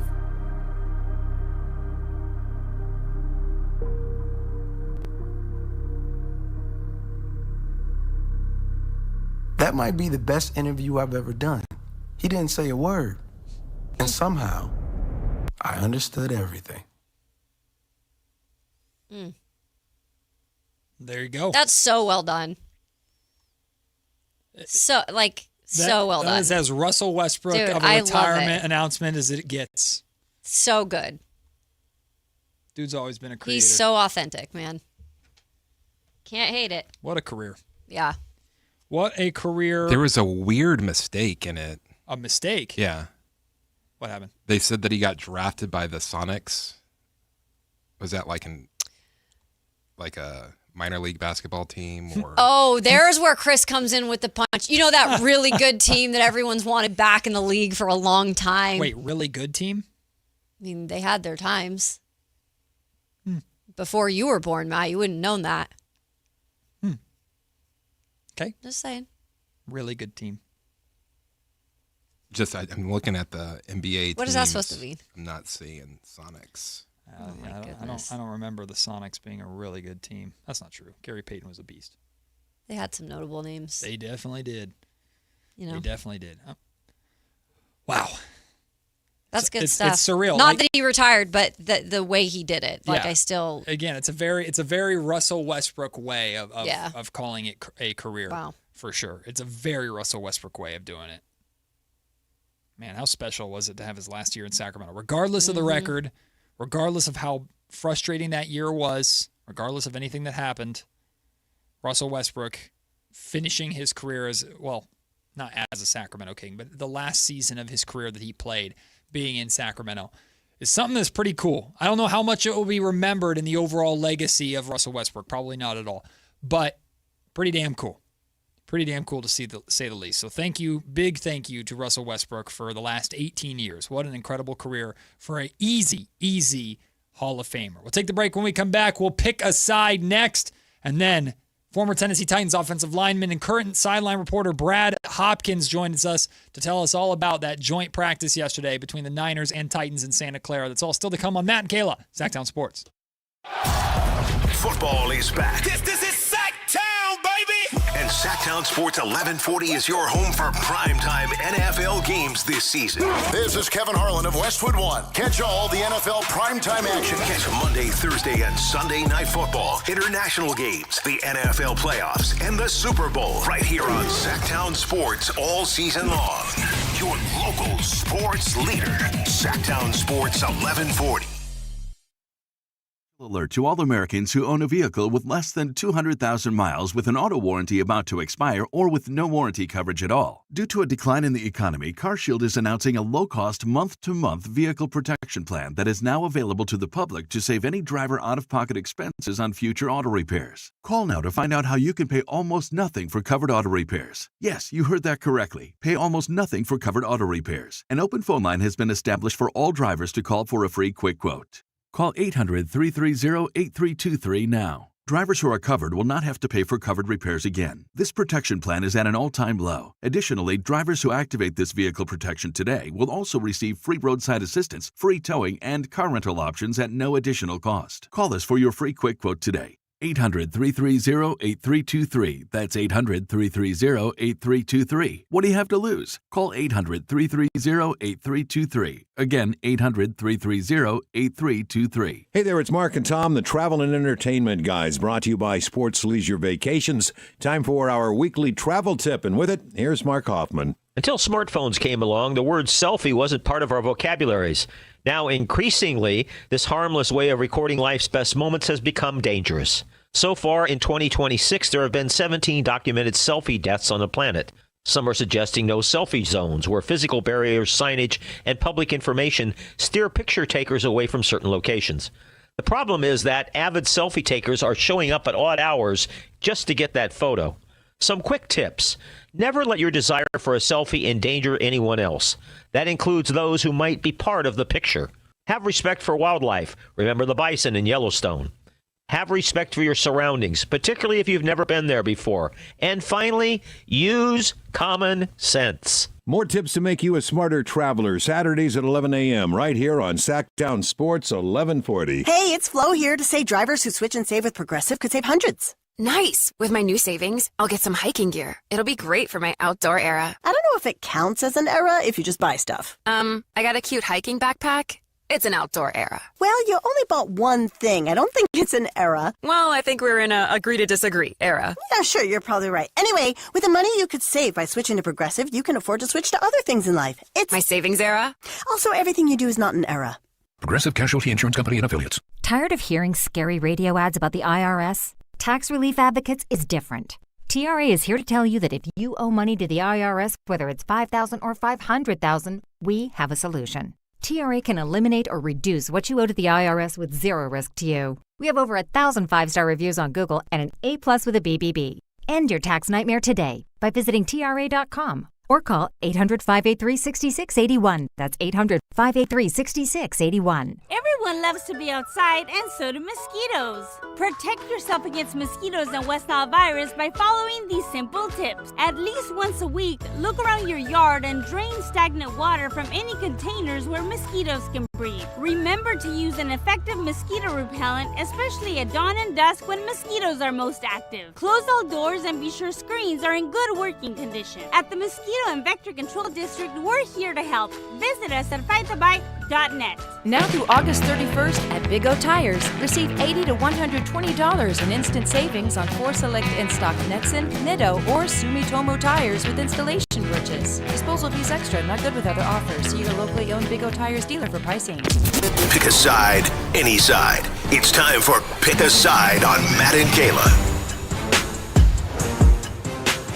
Just saw a painful video on Twitter tweeted by NBA Central. It's 5 point guards standing together, and only one is left. There's Chris Paul, there's Russell Westbrook, there's John Wall, there's Derrick Rose, and then there's Steph Curry standing in the middle. There it is.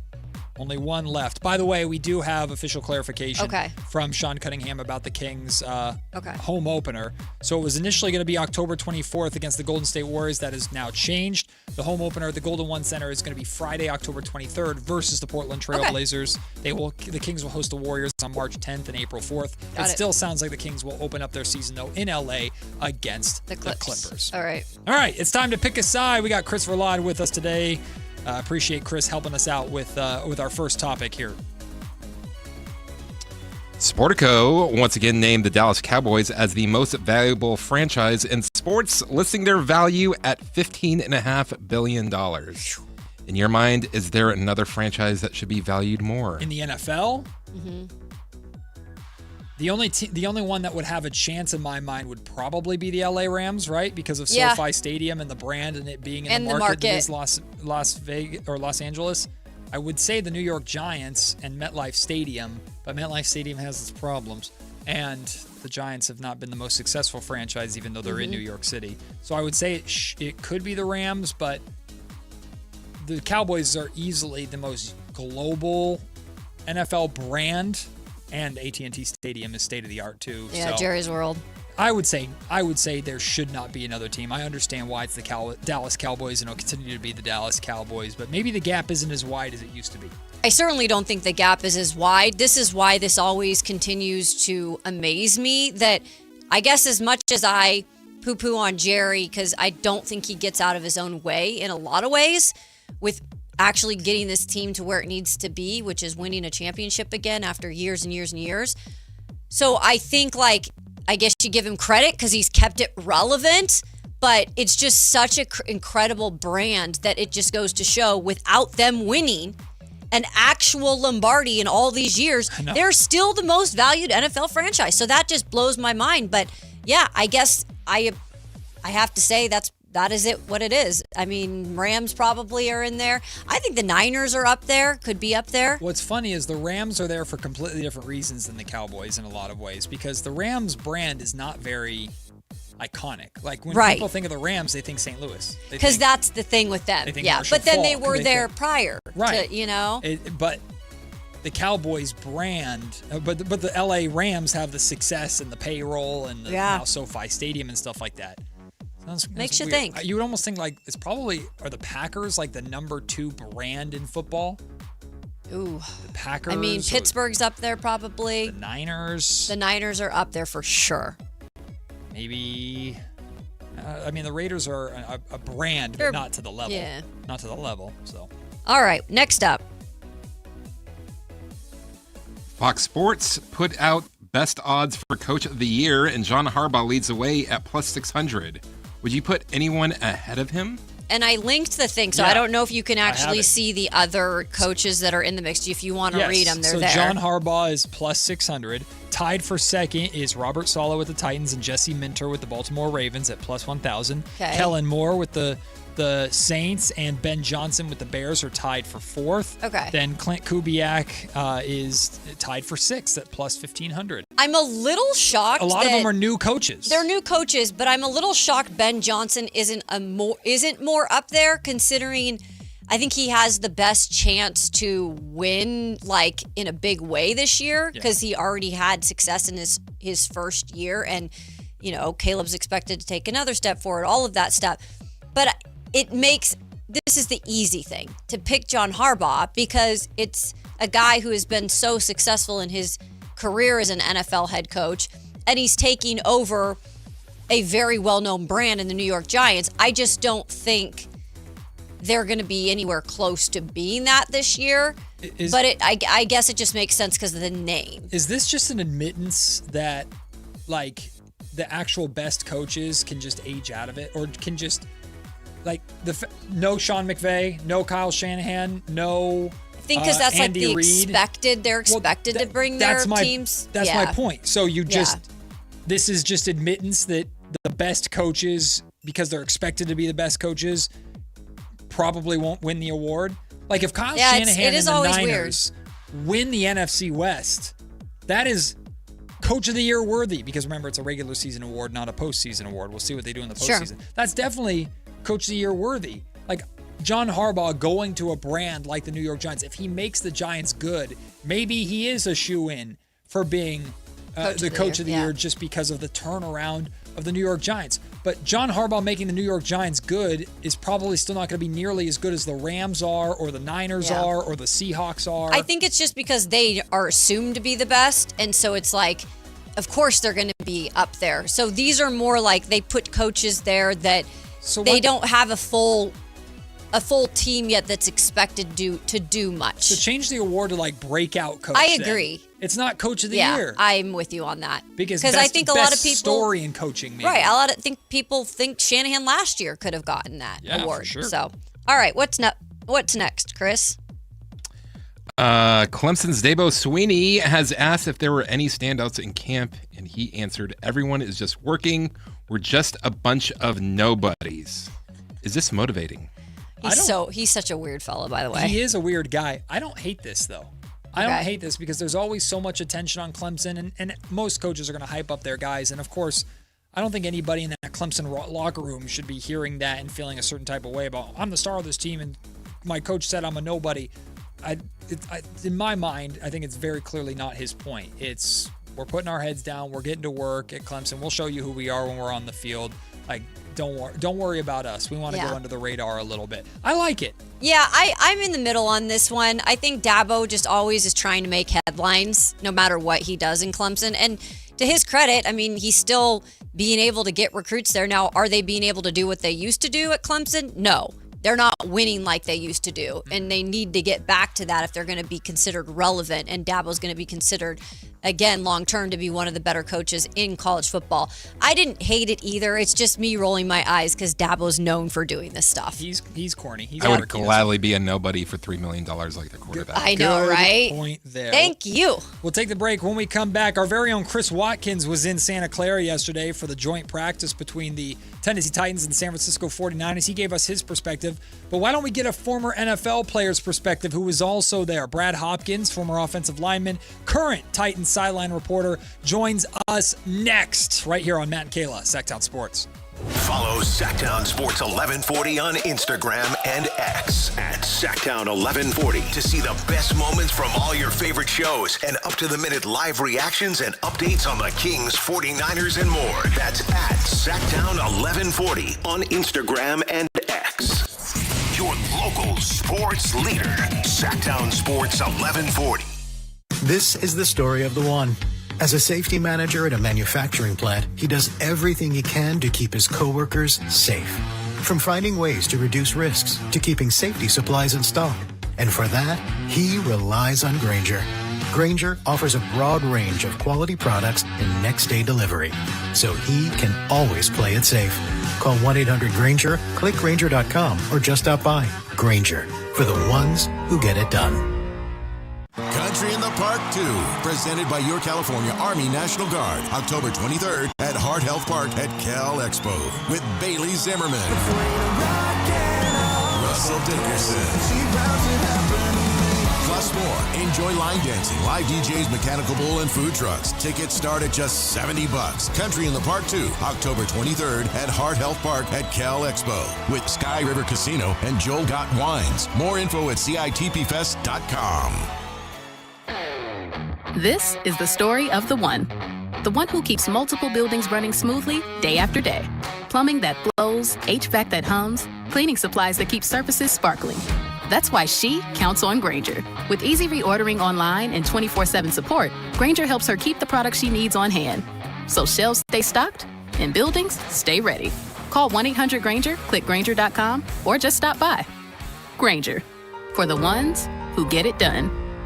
What's up? We're talking to Chad Hoblet, a Hoblet Dodge Chrysler Jeep Ram in Woodland. What's happening for the Make This the Summer sales event? Summer is the best time of the year, not just for fun and adventures, but for huge savings at Hoblet. Right now, you can save up to $14,500 off MSRP on new 2026 Jeep Grand Cherokee Altitudes. This is easily one of the best looking Jeeps on the road and has the latest, greatest tech. I do love the latest tech. It makes driving so much better. But Jeep is so much more than tech. Right now, you can save up to $10,800 off MSRP on new 2026 Jeep Gladiator Sports. It's the best of both worlds. A little Jeep and a little truck for whatever you need to get done. Search, select, and save through our whole inventory at HobletDodge.com. Nobody beats Hoblet, period. $14,500 total net savings on new Jeep Cherokee and $10,800 total net savings on new Jeep Gladiator after dealer discount and factory incentives. Incentives may include $1,000 Hoblet trade-in assistance for eligible trade and $500 military or first responder bonus cash for eligible members. At least 5 Cherokees at this net savings, 3 Gladiators. VIN number 175877, 175870, 175871. Excludes tax, title, and license fees. See dealer for details. Hey, this is Greg Papa. Are you working through a major insurance claim? SunPoint Public Adjusters can help. SunPoint prepares, presents, and negotiates your claim with the insurance company, working only for you, making sure you get everything you're entitled to, not what just some adjuster working for an insurance company thinks you should get. Call SunPoint today at 888-247-7865 or contact us at sunpoint.us. SunPoint Public Adjusters, the gold standard in public adjusting. License number 2N14884. Get as loud as you can for Monster Jam! The one and only Monster Jam. Packed with stunts, smiles, and jaw-dropping skills. See the world's best drivers tear up the dirt in your favorite Monster Jam trucks, like Gravedigger, El Toro Loco, Sparkle Smash, and more.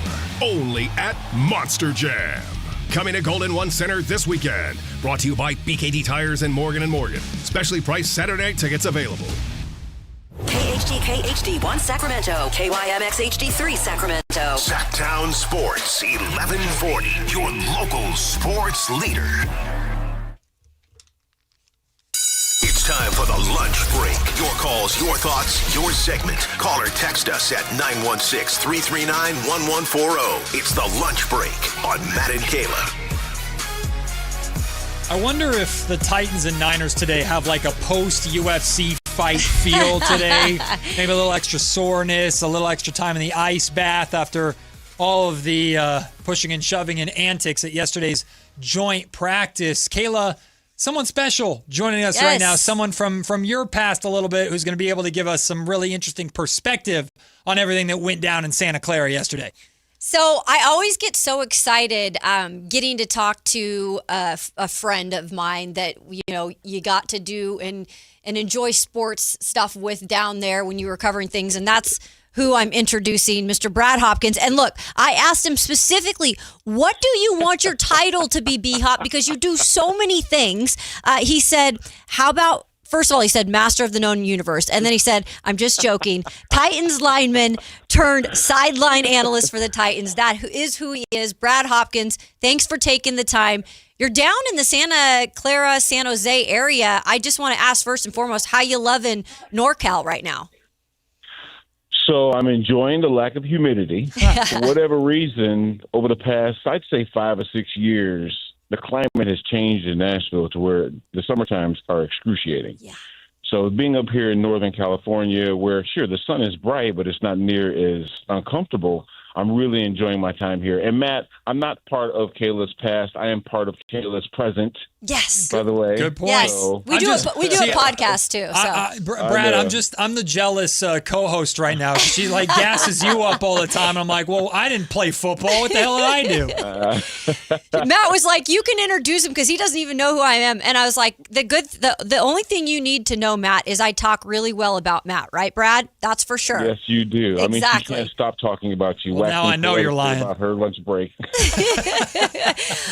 Brad, with you guys being over there and you guys were at the stadium yesterday, I do want to ask, being with the Titans and traveling over there, and there's been a lot of talk about the substation and, all the injuries. What was your just first take on their practice facility, Santa Clara in general, and just kind of the vibe you got? Well, I did wake up this morning experiencing some soft tissue issues, so I don't know if that relates. No, I'm just kidding, actually. It's probably nothing to joke about. I have asked people about that because when you pull up to the facility, it is massive. I mean, and it's not like you can't notice that it's like less than 50 yards from where these guys practice, right? Mm-hmm. The facility was tremendous. Obviously, it's different for us.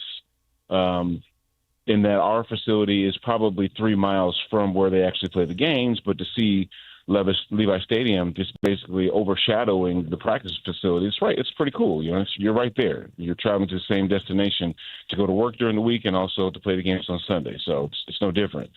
The fields are great. It's a little awkward. You know what I mean? I think there are 3 fields going in different directions. Yep. There's 100 yards to be able to do, but there's not goalposts on each end. So it's a little strange, but hey, you know what?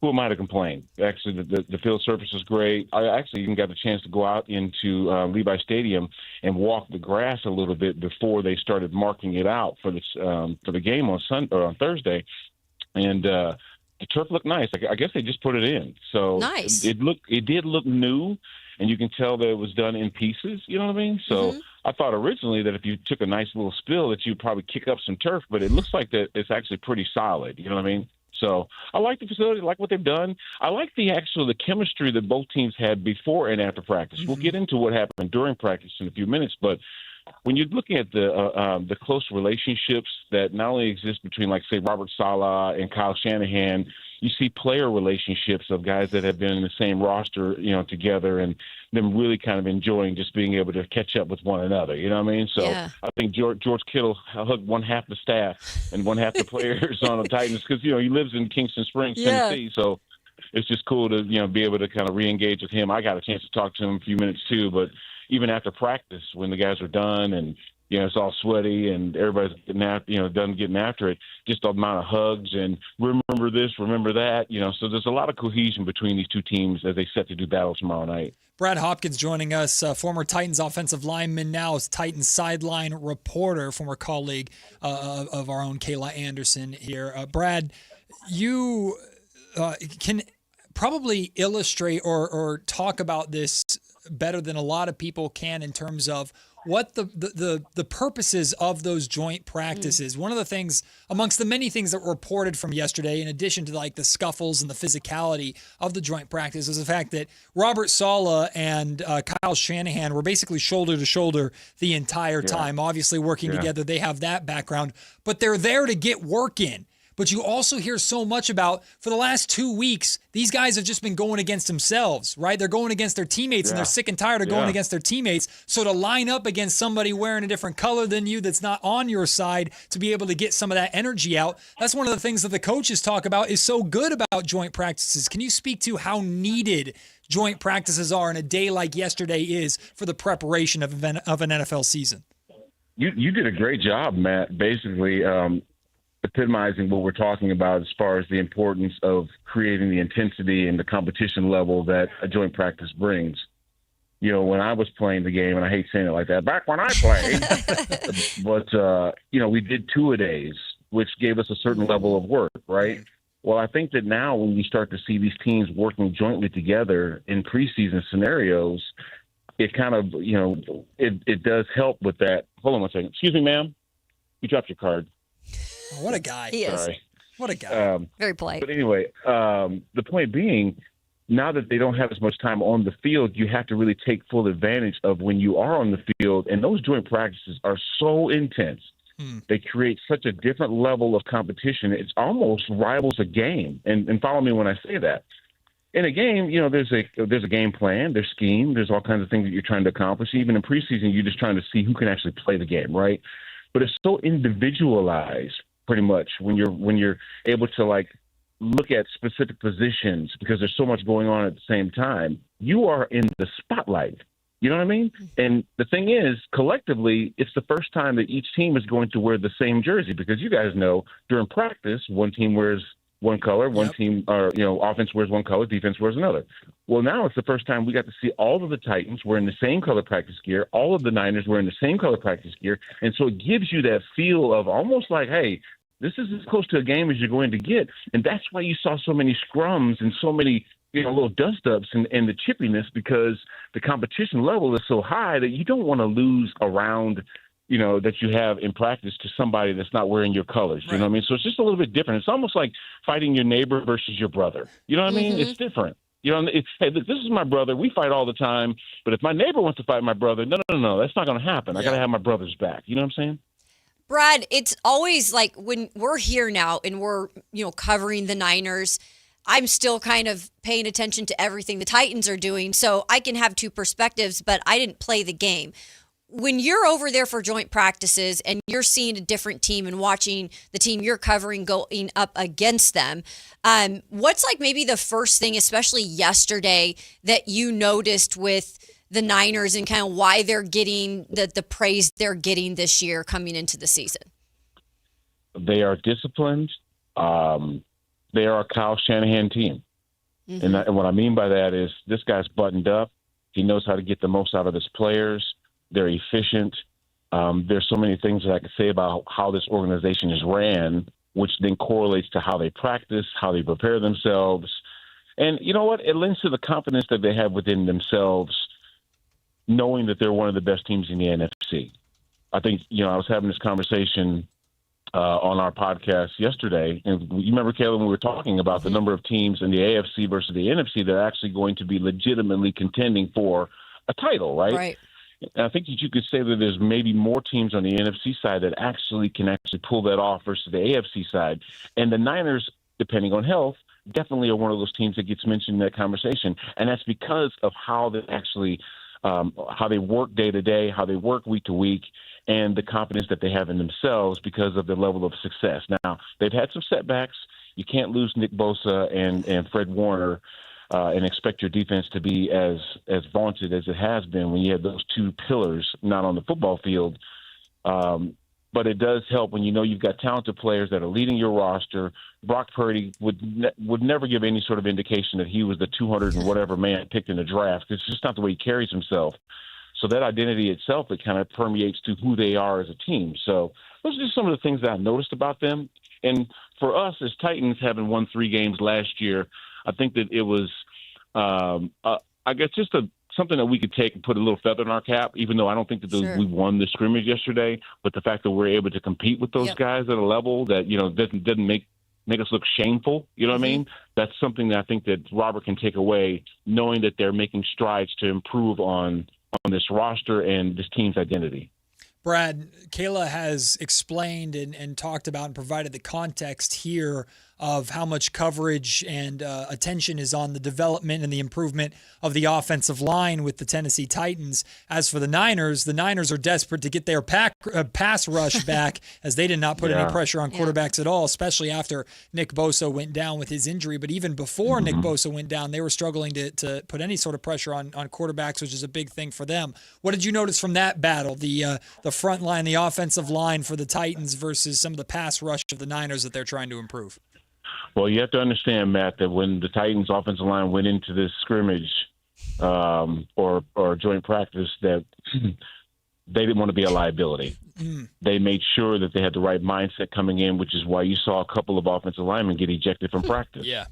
Because they weren't going to go in there and be victimized in any sort of situation, because they understand the conversation that's been held about them. They understand that most people view them as a liability and that they definitely affect Cam Ward's development. They hear all of the conversation. So they pretty much set their jaw to go in there with the mindset that, hey, we're not going to get pushed around. And that's why you saw even, right tackle J.C. Latham, using some expletives, saying, hey, look, this is my field. You know what I mean? Just because he wanted the rest of his guys to know confidently that we're here and we're not going to be somebody that's going to be considered, man, this is the problem. You know what I mean? Because nobody wants to be that. Yeah. Nobody wants to be considered the problem when things don't go right. You know what I mean? No one wants to be the reason why your team doesn't succeed.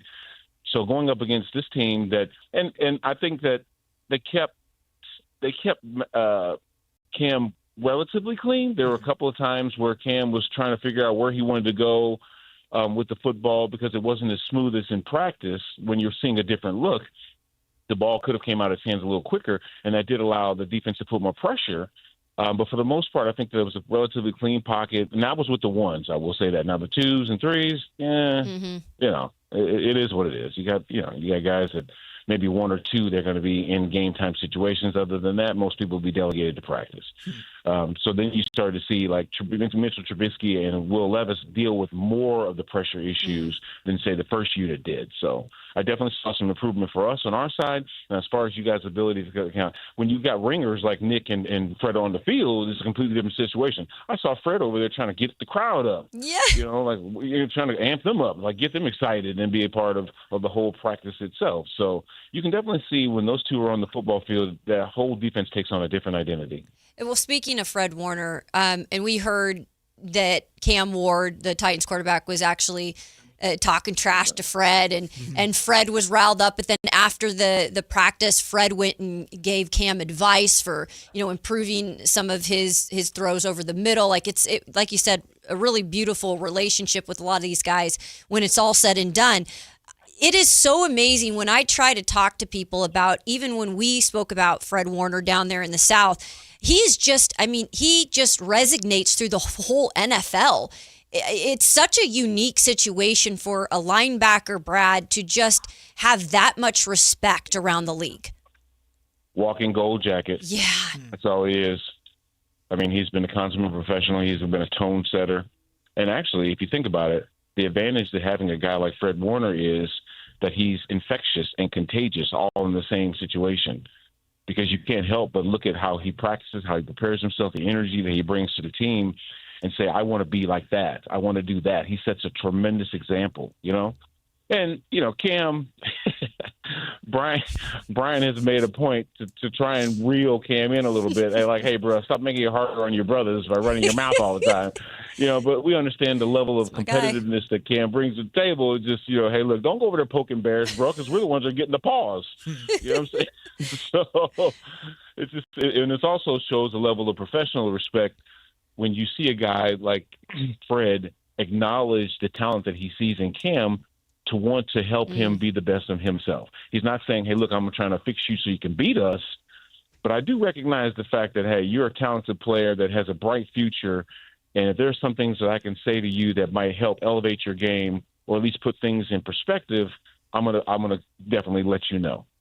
Brad Hopkins joining us, former Titans offensive lineman, now sideline reporter there in Tennessee. Brad, of course, there are a lot of people here, regardless of who he's coaching for, that love Robert Saleh, appreciate Robert Saleh for the time that he spent, the multiple stints that he had in San Francisco with the 49ers. And I'm sure Kyle Shanahan enjoys the fact that the Titans aren't on the Niners schedule so that he can just completely root for Robert Saleh. This is his second time at that main chair in the NFL, the first time being with the New York Jets. I think we can blame more of the Jets organization than Robert Saleh for how things 100%. went down over there. But, I mean, I saw a video yesterday, Brad, of Saleh's walking the entire stretch warm-up lines, and he's dapping up and getting fired up with every single player that's out there getting ready to work. How has from what you've seen, how has that locker room responded to him, and how ready are they to go to war for him this year when there aren't maybe a ton of external expectations outside of Tennessee for the Titans? Kayla, Matt, that wasn't just for show. That's something he does every single day. Yeah. He daps those guys up, puts hands on every single person that's getting ready to take that football field for the Titans to let them know that he's there to support you, he's there to help make you better, and he's the leader. And it also helps guys when you've got a head coach that looks like a field general. Yeah. That looks like he could put the helmet on, in shape, tone, works out with the fellas in the weight room, that whole nine. Very accessible. There is no distance that's ever been created between he and the guys that he coaches. And just in the short period of time that I've got a chance to meet him and got to know him, game recognizes game. So the fact that he and I have an interesting connection because he remembers old B-Hop from back in the day, I can really see how infectious he actually is and why players will run through a brick wall and back to play for this dude. You know what I'm saying? So great coach. I think he's got a great mindset. Great connection with the guys, and it's just going to be exciting for him to see him put his impression on this team, his footprint on this organization, as there's so many changes that take place, from a new identity to a new stadium rollout, to just basically Super Bowl coming in a few years. I think that this is the perfect hire to position this team to make a deep run, to get back to the levels of competition that we used to have when not trying to be funny, but, we went to a Super Bowl. So there's that. Brad, we got the preseason game tomorrow, and we saw the reports. Well, not reports. I mean, the coaches said it themselves. It looks like Saleh is going to play some of his starters, at least a series or so. And then on the opposite side, it sounds like Shanahan announced that he is not going to play starters. And so it looks like at some point we're going to see Titan starters going up against some second, third string guys. All in all, when it comes to joint practices now, because it's not the same, Brad, from when you played, what can you get out of these joint practices? What is the biggest thing for a coach to take from this? Or sorry, the preseason games. My bad. I know what you mean. Yeah. Well, the one thing Robert said that he wanted to see is, can these guys play at the NFL level? It's one thing to be going in practice against guys that you're familiar with, people that you may have been drafted alongside of, or veterans that are new to a roster. But when you play against an uncommon opponent, when you put on a game time situation, that actually gives you a true indication of what your team can actually do. There's one thing for us to be able to, on paper say, we should be able to do X, we should be able to do Y, we should be able to do Z. Well, now you're going to know. The pads come on as a true indicator because that's actually the true essence of football, the physicality in the trenches. But when you start getting into a situation where you got to know what you're doing, you got to have proper technique, or you won't make the roster. Those are the kind of intangibles that actually are brought to the forefront when you're in these type of situations. So I think they'll get good work working one-on-one, but they'll get just as much work as far as indicating what these guys can do and who they are, working against anybody on the football field, Kayla. Brad, I have kind of an unusual question for you here. One of my favorite things about having conversations with former athletes is them talking about their desire, their drive almost to give back to the game, whether it's former Sacramento Kings players here in Sacramento or NFL players that came from the greater Sacramento area, the Sac Joaquin section over here. you obviously have a very unique role in media as the Titans sideline reporter, but how much do you also enjoy being around, whether it's with the linemen specifically like you were, or just anybody who comes to you for any kind of advice or anything like that? Can you speak to a little bit of kind of the legacy of how you've continued to be around the game and how much you and your fraternity of brothers who have played the game enjoy doing stuff like that? That's a great question, Matt. First off, when I first left the game and started working for some of the local affiliates, and I go back to the locker room, all of a sudden I hear, "Oh, media." Yeah. That used to piss me off. Because at the end of the day, there was nothing I was ever going to say that would compromise my relationship with these guys, because I understand exactly how difficult it is to work with them. So I think that for me, being able to sit down next to Tyjae Spears when he's in the grass, just getting ready for practice, and share my thoughts about how he can get better, share my thoughts with him about what linemen are thinking about as we do our jobs to make holes for him. That's me giving back. When I walk up to Carnell Tate and I just say, "Hey, look, man, you look great out there. If there's anything that you want from me as far as how to be a pro, just ask me." J.C. Latham and I have a tremendous relationship, and I look forward to him coming over and dapping me up on the sidelines just to see how he did. So that's why I'm doing what I'm doing, and I love the situation I'm in because I work for the team. I don't work for any media outlet. Yeah. Now, I do work for SiriusXM. That's a hat I have to have, but for the most part, they know that I'm with these guys wholeheartedly, 100%. Brad, one more thing for me for tomorrow. Is there anything in particular you're starting to look for in these joint practices? Or sorry, I don't know why I keep saying joint practices. I'm obsessed with joint practices. That's what they're more important. I know. I'm like, I just want them to go to joint practices. But in the preseason game, in this first one in particular, anything that you're looking for as they're getting, actually some live game action? That's a good question. I just want to see, has Cam taken the next step? Yeah. You know what I mean? Mm-hmm. How is he connecting with Brian Daboll's system, the philosophy? The defense, they spent a lot of money bringing in free agents. Can they get off the field and give the offense as many opportunities as they need to be successful? So those are two of the things I'm looking for. Cam's speed and efficiency within the offense. The defense, can they apply pressure and allow Big Jeff to be the monster that he's been?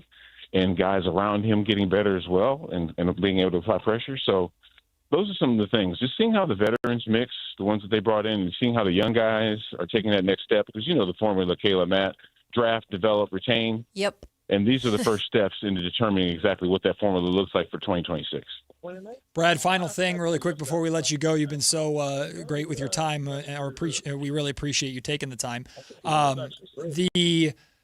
Just in general, we talk about the juggernauts going into every single season. Of course, the Niners find themselves in the NFC West that arguably has three juggernauts, one of the greatest divisions outside of the Arizona Cardinals we've ever seen. But every single year, there's always a team or two that's that breakout team, that surprise team that everybody gets excited about. How much potential do you think the Titans have to be one of those teams that outperforms the box that people want to put them in? I don't want people looking at us outside of the vein of a 3-win team because that's how you surprise folks. They're going to know by the time, first off, the first few weeks are had that, hey, man, you know what? They might be having something going on there in Nashville. But if we start all of a sudden building them up now to being the team to watch, that just puts the proverbial crosshairs on their back. So I don't want that. So I'm not going to say anything about them that get anybody excited, even though me, myself, I'm having to keep a lid on this thing. 'Cause I'm about to go nuts.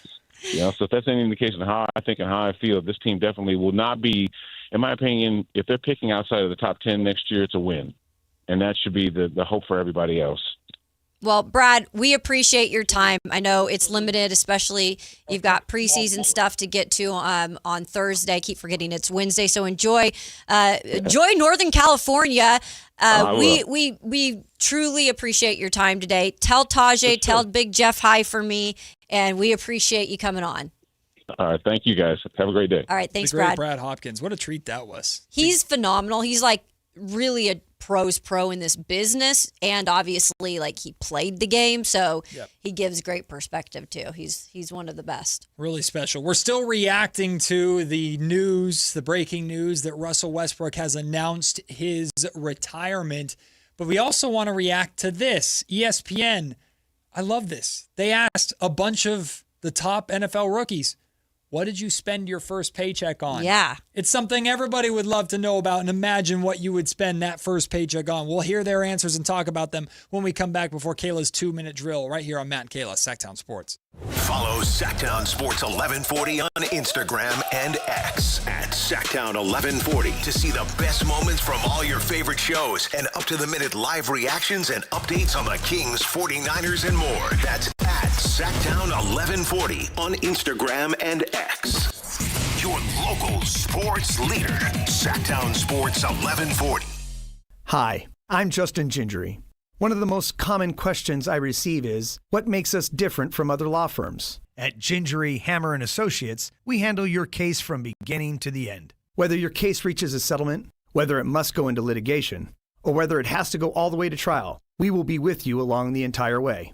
And because we are committed to your case, we are as invested as you are in making sure you get the outcome you deserve. When you get an injury, just call Gingery.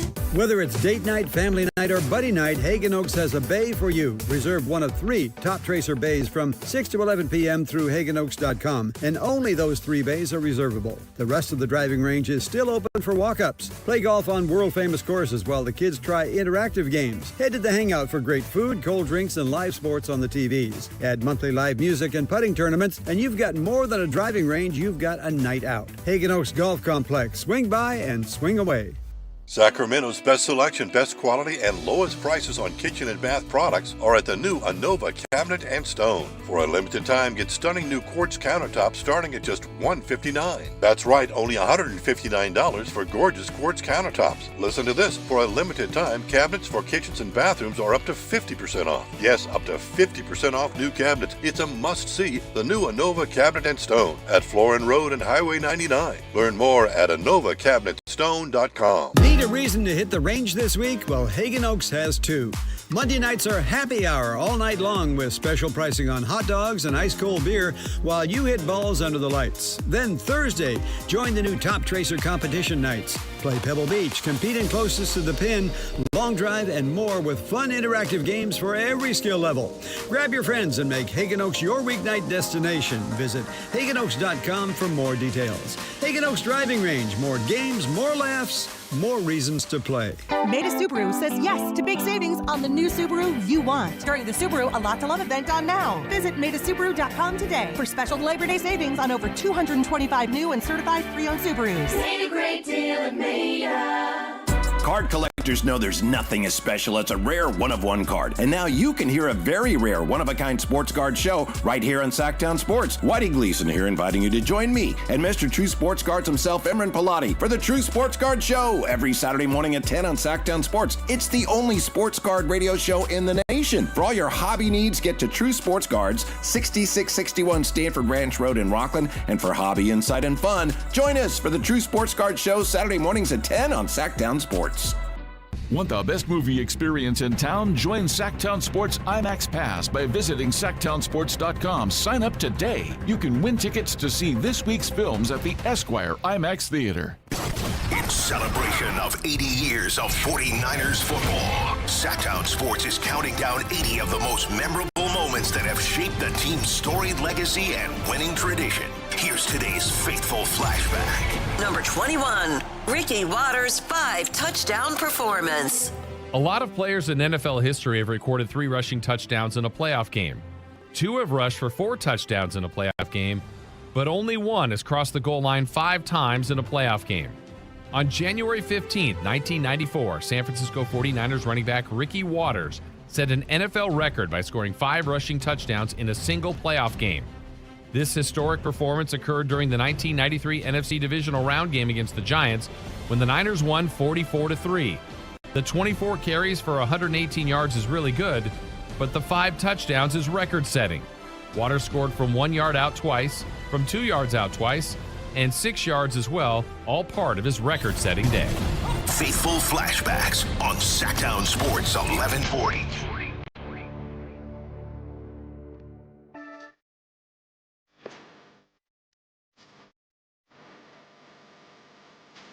Matt and Kayla on Sactown Sports 1140.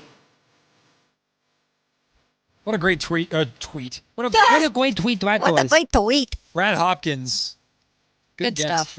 We have to find a way to, well, when the Titans are a breakout team that nobody expected. Yeah, right. We'll have Brad back on the show. How Sure. about that? Or eventually, I'm sure next year, not this season, but the next, if they play the Titans. Yeah. You know. I love talking to former athletes. Me too. To just hear them talk about the game is so fascinating. Good perspective from linemen too. I was tempted to ask him. It's always like a very unathlete question to ask, but it's like he talked about, oh, I walked through the tunnel and I got to go and see the grass at Levi Stadium yesterday. Yeah. And it's like, I feel like if I were a former player after playing NFL football for as long as he did, walking out a tunnel onto a field, like my brain would immediately put me back to the lights are on and it's a Thursday night and there's 50,000 people out there and I'm right back in my element. Like I've always fascinated about those experiences that you probably take for granted as a player. Like every time you run out onto a field, you do that a lot over the course of a career. But then when it's over, it's like, boy, I just want to run out onto a field with my brothers again. Like that. Absolutely. That's why it's got to be fun for him this year. This is his first year doing sideline. I did a little radio with him. He's done Sirius XM. Yeah. But he's never worked for the team. So it's going to be really fun for him to be down there with those guys. That's cool. I'll tell you this much. He does give a lot of advice. It's not like he goes and gives it. Guys go to him. So it's nice to have someone like that. So ESPN, I love this. This is really good journalism by I know. ESPN. I thought it was fun. And shout out to the rookies for answering the question. Yeah. Because everybody dreams of that and thinks about when you get any job. Remember as a teenager, your first job and you get your first paycheck and who cares how little it was? It was your first paycheck, right? Now, of course, most of these NFL players have had jobs before this and certainly have gotten NIL paychecks and things like that.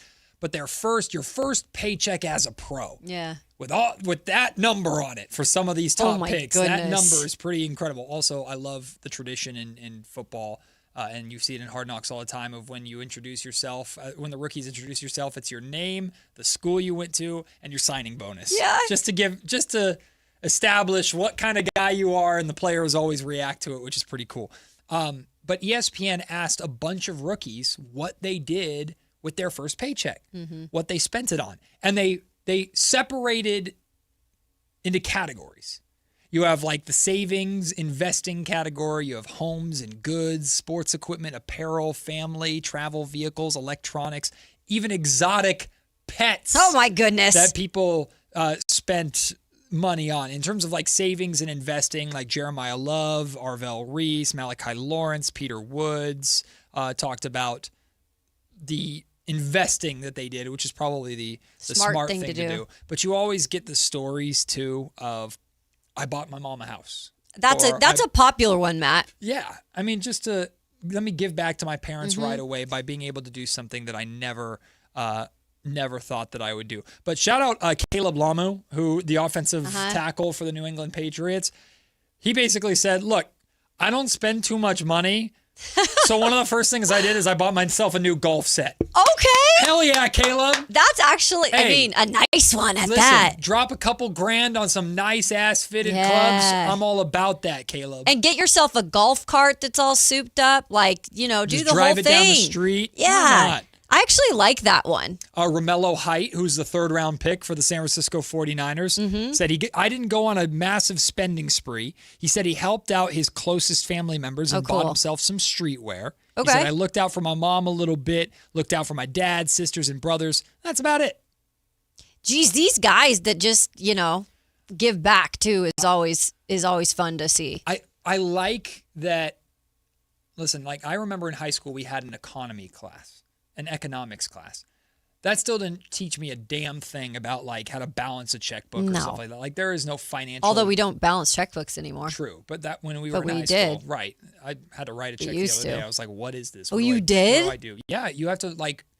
I had to write a check for like a payment for my son's school. Oh, that's wild, so Matt. Was it fun? Was it fun doing that? No, I forgot how to do it. I would have forgotten too. Genuinely, I was like, "What do I do?" But like financial literacy is I can't even begin to imagine how important it is for these. In the case of NFL players, like 22, 23-year-olds, but in NBA, 19-year-olds who are even getting younger. This kind of money. Well, even younger now with NIL deals, like they're getting this kind of money and how to, use it properly, and your kids, so you want to spend a little bit and Sure. get all the glamour stuff too, but you also have to take care of yourself because we see too many stories of professional athletes that end up going bankrupt and horrible stuff like that. I love hearing that a majority of these stories, at least that ESPN put together, some people said, yeah, I bought some things for me. Which is fine. Which is great. Yeah, That's you what deserve all it. of us would want to do, and those are the more fun stories. Like, it's boring to hear about saving and investing. But the fact that, like, Jeremiah Love, bang, investing. The first thing he did. So smart. Good. Surround yourself with those kind of people that are going to help you take care of I yourself. wish I and would your have done legacy that forever. more. I mean, I Right? never made NFL money. I was terrible but at saving I was money as a not good. kid. Yeah, I'm same such here. an impulse spender. Yep. As soon as I got my what do they call allowance money? Yeah. Right to You'd go spend it. Right to like GameStop or something. I'm buying a video game or whatever. I know. Yeah. Man, I'd get too excited. Wow, you had a big allowance. Listen. Dang. It took a while. Tooth Fairy paid well. Listen, PlayStation 2 games for $20. You can't beat it. You can't beat it. Fourth overall pick, wide receiver for the Tennessee Titans, Carnell Tate. Tate bought a Star Wars Lego Ultimate Collector Series set. Right there is hilarious. See, these are the fun stories. I would never, ever think that would be what he'd say. Carnell Tate A is Lego an set. avid Lego collector and currently working on the Lego Titanic. He said he's purchased a house in Chicago too, his hometown, which is really cool. Yeah, buying Legos, hell yeah.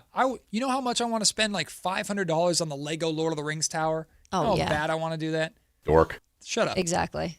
I mean, it is. Is there something from the Lord of the Rings that if you had the money to do it, it's like what you would purchase? Like some sort of art, like artifact or something they used in a movie or... I don't have an answer to that You know? question. I'm sure stuff exists. but Gandalf's pipe. There we go. Ooh, that would be Yeah. great. No, but I Take would... your But pike Seth and Rogen smoke has it. I would for... Does he really? Oh. This is the end.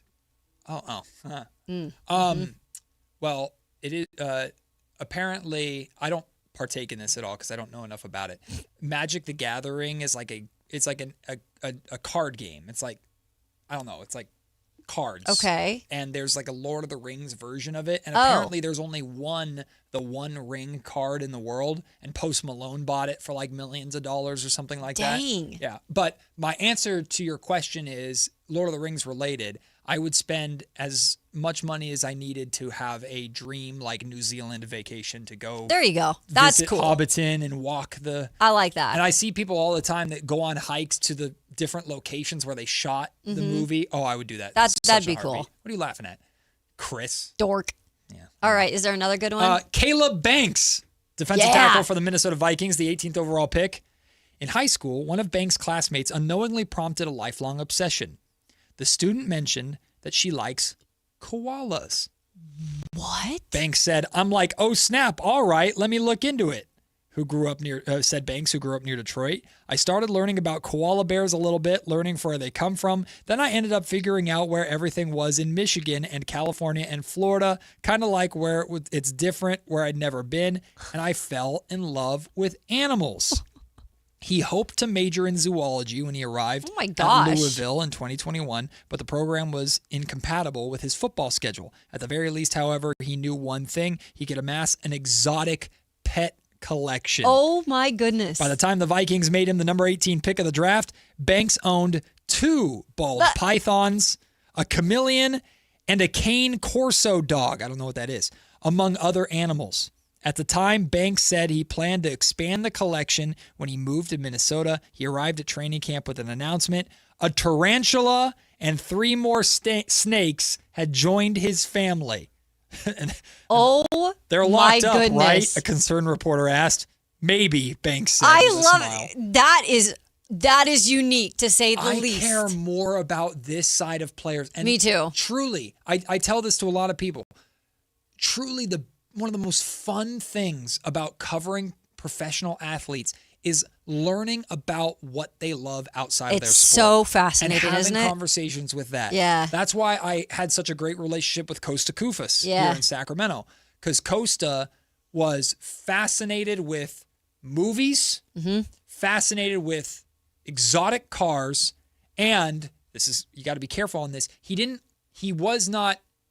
didn't lean any sort of way politically, Mhm. but he loved politics. Like Sure. he loved to read about politics and learn about politics, and not just USA politics, like international politics. Right. He was fascinated by that. So to hear Costa Kufas talk about that, my favorite conversations I've ever had with De'Aaron Fox about video games. Oh, yeah. The stuff you learn about players outside of their sport, it's the best stuff. It's the biggest thing I miss is being in an NFL locker room 5 days a week. Uh-huh. And half the time you're talking sports, you're talking football. The other half the time you're like realizing who these people are beyond the football field. Yep. And more than not, there's just some phenomenal people who have, maybe not had the easiest lives, but you respect them even more. Albert Regis, I think that's how you pronounce his name, right? Defensive tackle, Jacksonville Jaguars. He was the 81st overall pick in the third round. I had to look at that. He's a man after my own heart. What did he spend his no. signing Hobbit bonus on? stuff? No, close. Regis purchased Disneyland. No, a gaming PC. And a gaming monitor, a 45-inch curved LG monitor. God. I have that same monitor. Of course, you guys are My one. guy. You guys are one. He said, that was it. I didn't want to spend it on anything stupid. These guys are smart, man. I bought those two things because those were two things that I really wanted, a really good gaming monitor and a really good gaming PC. I bought those and that's it. That's all I spent my money on. It's a pretty good high-end PC. Gives me everything I need plus more, and I'm happy that I made those purchases and not something stupid. I love this because I've spent way too much money on my PC gaming setup at home. As many men I have. got to cover the Jaguars because I want to game with Albert. Albert's That's my kind right. of guy. Well, I'm sure he's got plenty of people that come over when they have their off days. He's the place to be. That's good stuff, man. Good stuff. Denzel Boston, wide receiver for the Cleveland Browns, said he bought a couple trips to Miami. Oh. He said he was just out there training. It's my sister's birthday, so we just went to Miami and kicked it with her. Training. I've been in Miami a few times, right? Yeah, training. It's not training. To train? Nah. Yeah, you're there to Not you're there training. for work, right? No. Yeah, you go to Miami to work. Can you imagine someone at the airport? Are you here for work or pleasure? What the hell do you think? Yeah. Well, there's jobs down there, obviously. Sure. But Jordan Tyson from the New Orleans Saints. This is cool. I love these stories too. I sent my dad some money. I looked at his USAA account. I was like, let me give Pops some money. USAA. He says, I didn't tell him that I was giving him money. When he saw me, he just gave me a hug. For myself, I bought a house. No, Well, that's cool. That's what I would But probably do. Giving money and like paying off those videos of athletes, like paying off loans and mortgages of parents and stuff like that. What a dream, man. It's such a cool Or thing. buying your dad or mom like their dream car or dream vacation or something like that. A new thing a new trend that I've noticed on social media, by the way, is people taking their parents to the airport and saying, "Oh, we're going on a trip to blah blah blah," and then surprising them with like their dream trip to like Paris or Europe or something like that. That's sweet. I gotta if I make a lot of money one day, I gotta do that for my dad. I'll take him to Norway, see all of our ancestors. That'd be pretty cool. Yeah, this is great journalism. I love stories. I know. like I this. thought that was such a fun piece. Shout out to the players willing to share what they spent their first paycheck on, like gaming PCs. My guy.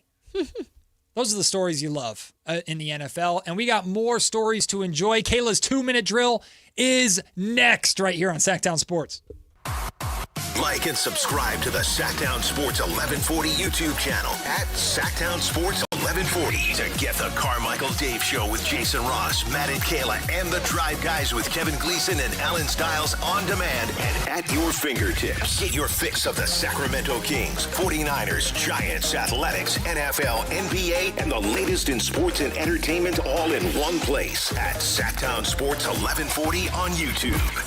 Your local sports leader, Sactown Sports 1140.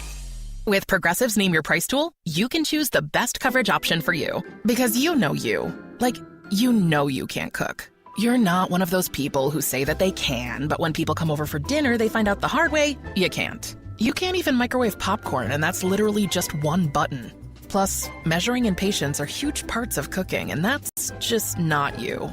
Only you know you. So get coverage options within your budget with Progressive's Name Your Price tool. Progressive Casualty Insurance Company and Affiliates. Price and coverage match limited by state law.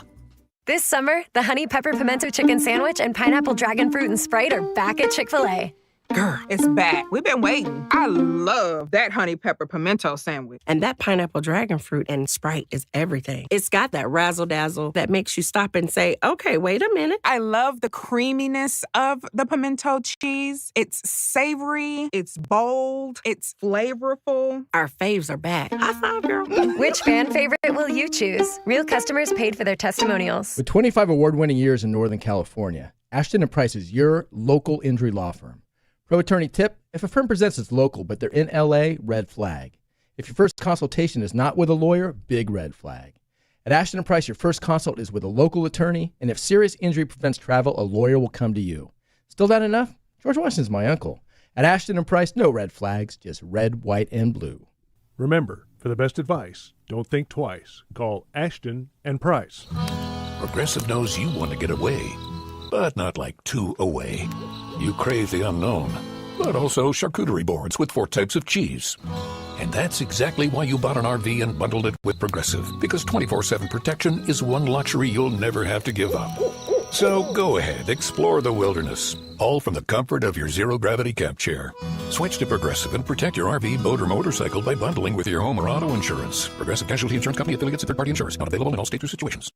I know that hiring can be challenging. You need someone to match your role perfectly. Well, now you can meet them fast on ZipRecruiter. Build your team, build it sooner. Meet your match on ZipRecruiter. Just head to ZipRecruiter.com/free right now to try it for free. That's ZipRecruiter.com/free. Meet your match on ZipRecruiter. Try it free. Dawn or dusk, I'm on the hunt. Skeeter here, Sacramento Yellow Mosquito and Vector Control District, and I'm wearing Skeeter Vision, night vision goggles that light up skeeters at dawn or dusk like the 4th of July. Mosquito, 12 o'clock. Got him. So fight the bite by wearing long sleeves and pants at dawn or dusk when they're most active. Apply insect repellent and drain stagnant water. It's a breeding ground. Dawn or dusk, the Sacramento Yolo Mosquito and Vector Control District reminds you to fight the bite. For more information or to report problems, go to fightthebite.net. Ryan Reynolds here from Mint Mobile. With the price of just about everything going up, we thought we'd bring our prices down. So to help us, we brought in a reverse auctioneer, which is apparently a thing.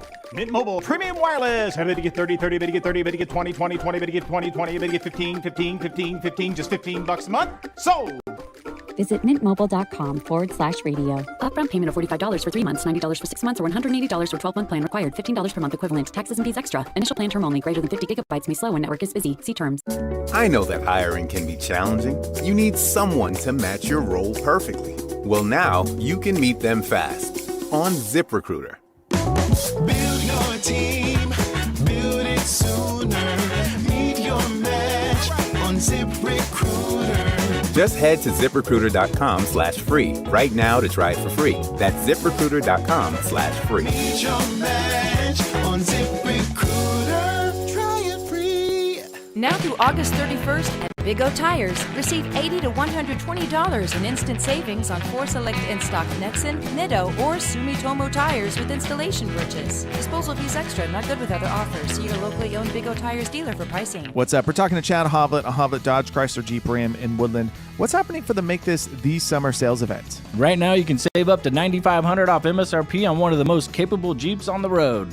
The new 2026 Jeep Wrangler Willys. It's hard not to make good memories with this Jeep and all you can explore. Those Willys are pretty cool, but what about something to move the family around with back to school season here? We got you covered there too. Right now you can lease a new 2026 Jeep Grand Wagoneer for 36 months for only $759 per month, with only $54.95 due at signing. If you need something to help get the family moving, this is the Jeep to do it in style and luxury. Search, select, and save through our whole inventory at HovletDodge.com. Nobody beats Hovlet. Period. $9,500 total net savings on new 2026 Jeep Wrangler Willys after dealer discount factory incentives. Incentives may include 1,000 Hovlet trade-in assistance for eligible trade, 500 military first responder bonus cash for eligible members. Offer subject to residency verification. Do with this net savings. VIN number 296919, 296918. Grand Wagoneer lease on approved credit. 10,000 miles per year, 25 cents per mile over. Sample VIN 183978. MSRP 66,790. Excludes tax, title, and license fee. See dealer for details. It's time for the 2-minute drill. Kayla Anderson has the ball, and she's taking us around the world of football. It's Kayla's 2-minute drill on Matt and Kayla. I enjoyed way too much those stories of what the rookies is the so NFL good. rookies spent their first paycheck on. I want to know more. That needs to be like a staple article from ESPN every single year for those rookies to share what they're willing to share. I love that kind of stuff. But now, Kayla, we got other great stories happening around the NFL for your 2-minute drill on the eve of a lot of preseason games beginning tomorrow. know. I'm so excited. I know it's not real football, but it's, Close enough. Stuff on the field. We'll Let's take just it. say that. Okay, so I don't usually like to do my little, headlines when it comes to injuries, but I don't think this is not untrue. It's very true with this headline, but it is still a little creative. Back into hibernation. I know. It's a little painful if you're a Bears fan. However, Chicago Bears safety Kobe Bryant, yesterday, it was announced that he is going to be out 4 to 6 months. He had to undergo knee surgery. Now, he had surgery on August 7th. That was 4 days actually after I think he hyperextended his left knee. He had a bone bruise, which, by the way, goes very underrated. Yeah, those suck. Those are some of the worst. Those suck. And he had a small fracture. So he was injured during one-on-ones in that day. So they said they're not going to hurry him. Ben Johnson said they're going to slowly get him back in there. But yeah, that's quite a bit of time after he has that surgery. So the Bears without one of their safeties, of course, they are one of the teams that a lot of people are looking at to take a big jump. But in theory, he could be back for the playoffs. Yeah, in I theory? mean, or late regular season. Sure, because 4 to 6 months. Let's see, the season starts in September. So we're talking and you got a January. longer season, I guess technically. So we're talking like It's still pretty late. Playoffs. Yeah, that's tough. Playoffs, if anything. Mm-hmm. Yikes. Yeah, so get better, because that is never a fun thing, especially when you lose a player during camp. All right, battered Rams. I like this. I know. Battering ram. Like it. Puka Nacua left practice yesterday. I actually saw this. We had NFL Live on, and Lindsay Theory was reporting down there. She reports for the Rams, and she was actually giving that information as we were on air. So he actually left with a groin injury, and we haven't heard a lot about his status yet. So waiting to hear exactly what that means, but he did leave for a portion of practice. And then Myles Garrett, the big signing in the offseason, kind of put them over the top in terms of being the favorite coming into this year. He is dealing with swelling in his knee. He did not take part in joint practices Tuesday against the Dallas Cowboys. He's been out for a few days of practice in general. So, again, a little soreness is low in his lower half and his knee is what McVay says, but doesn't say there's a huge amount of concern. I think we're just waiting on to see what Puka Nacua's status will be. Listen, football gods, don't you dare rob us of what could be one of the greatest divisional battles of all time, a 3-horse race with injuries to teams. Leave us alone. Let us see the best of the best go at it in San Francisco, in LA, and in Seattle. Screw you. Give all the injuries to Arizona. Who cares? Oh, geez, they don't need any more. Not Jeremiah Love, though. Protect him. Okay, next up, Heroic Hasselbeck, and this is honestly This is very cool. First of all, I've met Hasselbeck when he was doing work for ESPN, right? Mm-hmm. And it was a Thursday or a Monday night game in Tennessee, and he was gracious enough to come down on the field, do an interview with us because we were ABC at the time. Yeah. Such a good dude, and this makes me love him even more. I love this story. Matt Hasselbeck obviously was a quarterback for 17 years. He played at Boston College, so he has had a lot of nasty hits, and he knows a lot of teammates of his have, not been so lucky in terms of the CTE and what has occurred over the years. So he has spent 2 days at Boston University. He's going through a battery of scans and tests to determine how much all of the collisions have actually affected his brain. Yeah. So he's kind of spearheading this movement and this quest for people that are in the NFL or currently, still alive, that played a long time, to have some sort of a living diagnosis of CTE so that then maybe they can figure out how to prevent it or to how to help it from evolving. Yeah, it's pretty incredible. For lack of a better term, it's kind of a weird, cruel way to put it. but he's almost volunteering to be the hamster. No, it's weird, but it's brave. But it's very brave, and I can't imagine willingly devoting your time to be put in some pretty uncomfortable situations, because I imagine that testing it's going to be invasive. It's not going to be most fun thing to go through for anybody. Yeah. But credit to him for being an active participant and a willing participant to solve arguably football's biggest problem. Yep. Like the biggest issue with the sport. That's a different, talk about giving back to the game. That's a very cool way to give back to the game. In a big way. And again, there is no way to really do anything until after, the diagnosis of it, until after someone passed, until they pass away. So this is maybe going to break through in that. And then finally, oh no, Romo, just really quick, CBS giving an update on the Tony Romo situation. No timetable set for a return. Don't know if he will. So I don't know what to say about that, Tony. We'll see, Tony. But I think CBS is going to be just fine. Yeah. They should have put Greg Olsen at the number 1 team. I'm just saying. His contract's up next year. Greg Olsen's so good. That's your 2-minute drill. That is your 2-minute drill. We'll take the break. When we come back, NBA League Pass rankings. Well, we're kind of changing it a little bit. The teams that you are most excited / curious to watch in the NBA. I've got my list. And outside of Sacramento, what do you think people are excited to watch the Kings for? Is it really just Arius Acuff Jr.? We'll talk about it next. It's Matt and Kayla starting the final hour of the show on Sactown Sports. This is Sactown, baby! Follow Sactown Sports 1140 on Facebook at facebook.com/Sactown Sports. To keep tabs on the Kings, 49ers, UC Davis, and the entire Sactown Sports lineup all season long. Facebook.com/Sactown Sports. Your local sports leader, Sactown Sports 1140. This is the story of the one. As a safety manager at a manufacturing plant, he does everything he can to keep his coworkers safe. From finding ways to reduce risks to keeping safety supplies in stock. And for that, he relies on Grainger. Grainger offers a broad range of quality products and next-day delivery, so he can always play it safe. Call 1-800-GRAINGER, click Grainger.com, or just stop by. Grainger, for the ones who get it done.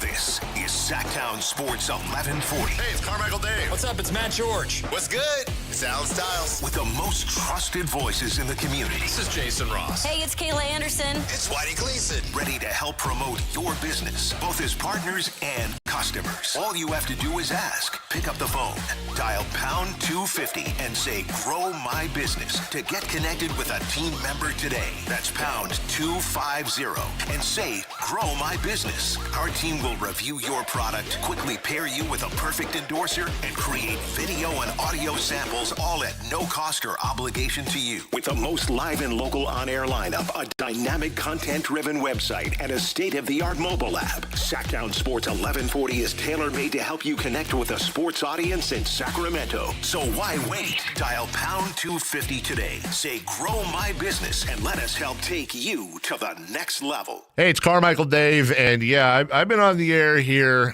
just shy of 25 years, and you guys know that when I endorse something, I have a few very important things. Number one, I love it when they're local. Number two, I have to be willing to use them myself. This is where Pest Pros came in, or comes in, I should say, because I've known these guys as Kings fans a long, long time. I also have a mouse problem at my house. I also have a cockroach problem at my house. And I did it the old-fashioned way. Went through Facebook, got a hold of these guys. We became friends. And when I found out what Pest Pros does in the community, I thought, I've got to have you guys on the air. We've got a partner.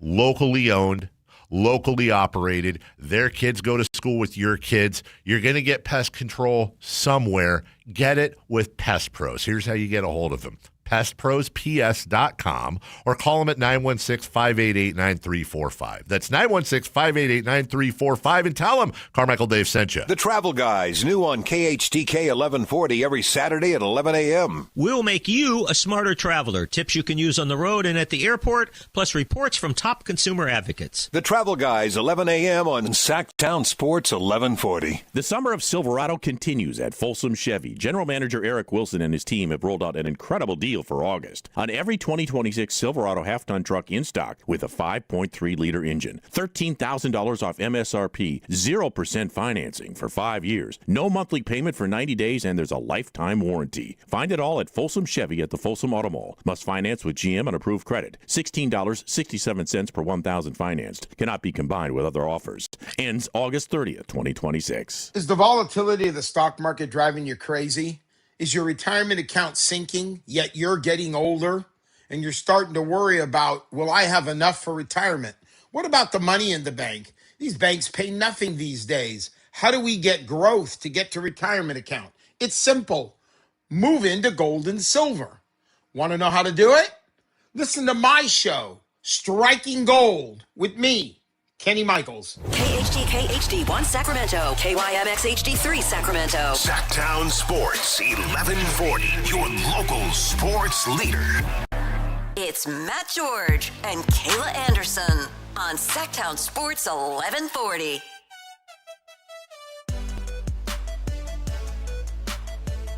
Every single season in the NBA, I usually adopt one team. Typically, they're an Eastern Conference team. I adopt a team. So, obviously, the Kings are first and foremost. No matter how bad they are, whatever happens, they will always be first and foremost, whether it's a job or my fandom or whatever. Yeah. It's always Kings, Kings, Kings. But I always pick one team from the Eastern Conference to watch regularly and to root for. And this year, I'm right back to that team being the Chicago Bulls. Nope. Wow. It was the Knicks last year because of Mike Brown. Especially now because they've got Caleb Williams. Exactly. And Wilson, sorry. This is what I do. Yep. I do this all the time. We will do it another 10 Williams times. and Wilson. Well, just wait till Caleb Wilson starts actually playing basketball. We'll be and saying they're it every time. both in Chicago now. Uh-huh. Even I can't imagine how confusing that is. By the way, they need to get that marketing campaign going ASAP in Chicago. I would want to see them on the commercials all the time. Anyways. For as long as the Bears still play in Chicago. That's true. But they have Caleb Wilson now, which is, he's such, from what we've seen, he's going to be such a thrill to have there. I'm so excited to watch him. So the Bulls will probably be my Eastern Conference team. But I came across this, and you guys can do this right now. You can find it on my social media, my Twitter account if you want to.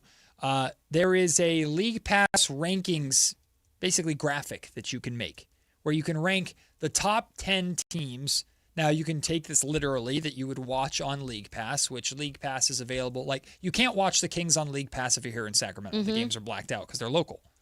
But I would watch if I had League Pass, I would watch the Minnesota Timberwolves every game on League Pass if I wanted to, right? I don't look at it in the literal way. I make my League Pass rankings based upon the teams that I will be watching the most or I'm most excited to watch this season. So my League Pass rankings are as follows. The Sacramento Kings are number one. They're always going to be number one. I'm always going to be watching the Sacramento Kings.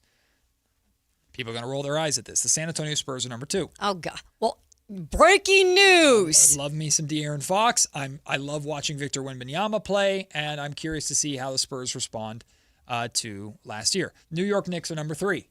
Love me Mike Brown. Defending champions. There's a lot about the Knicks. Big fan of Jalen Brunson that I like. I also love Josh Hart. I've fallen in love with Josh Hart's Yeah, you do like Josh antics. Hart. I like Josh Hart too, actually. His personality is phenomenal. Yeah, I do like him. Chicago Bulls are number 4. Utah Jazz number 5. I'm curious what that team looks like. Minnesota Timberwolves 6. Same thing. That LaMelo Ball and Anthony Edwards backcourt. It's fascinating. Golden State Warriors are 7 simply because of Steph Curry. Love watching Steph Curry play. Philly is 8 because what the hell is that team? Tyrese Halliburton's return with the Indiana Pacers is 9, and Giannis with the Miami Heat is 10. If you want to This go... is so funny. So you put in like a headshot. So you can put in like a headshot if you want to make the whole graphic, but essentially you can rank your teams on there. Oh, that's funny. So if we can either... I mean, Kayla, if we want, we can put together your rankings right now. But I was very curious. Obviously, you're going to be more locked into Kings basketball for the second year in a row than you've ever been. Absolutely. But who in the NBA... When the NBA season begins, we still got football before that, but when the NBA season begins or going into the NBA season, who are you most like, I really am fascinated to watch this team play? Well, yes, you're right. Sacramento is at the top of my list because this is my full second year here, but there's a lot of, this is the exciting time. Like there's a lot of newness that's going to start to happen, and I'm a part of that. And your boy Acuff is here. And my boy Acuff is here. You remember that. And yes, if things aren't always good, I'm the first to admit, like, yes. What are you talking about? A-Cup's going to be the best in the world. I know, but just it goes through ups and downs. Nope, People no do. downs, only People up. go through ups and downs. All right, so when I look at this list, I am one for, I do like to see people that get pushed down find a way to come back up. Okay. And I'm fascinated with watching that happen in live time. Yeah. So for some reason, and I think I'm rooting for them because they're close to home. They're Pacific Northwest. Grizzlies? And I well, we'll get to that in a minute. And I want them to be able to overcome this Tom Dum-Dum situation. Portland. The Portland Trail Blazers.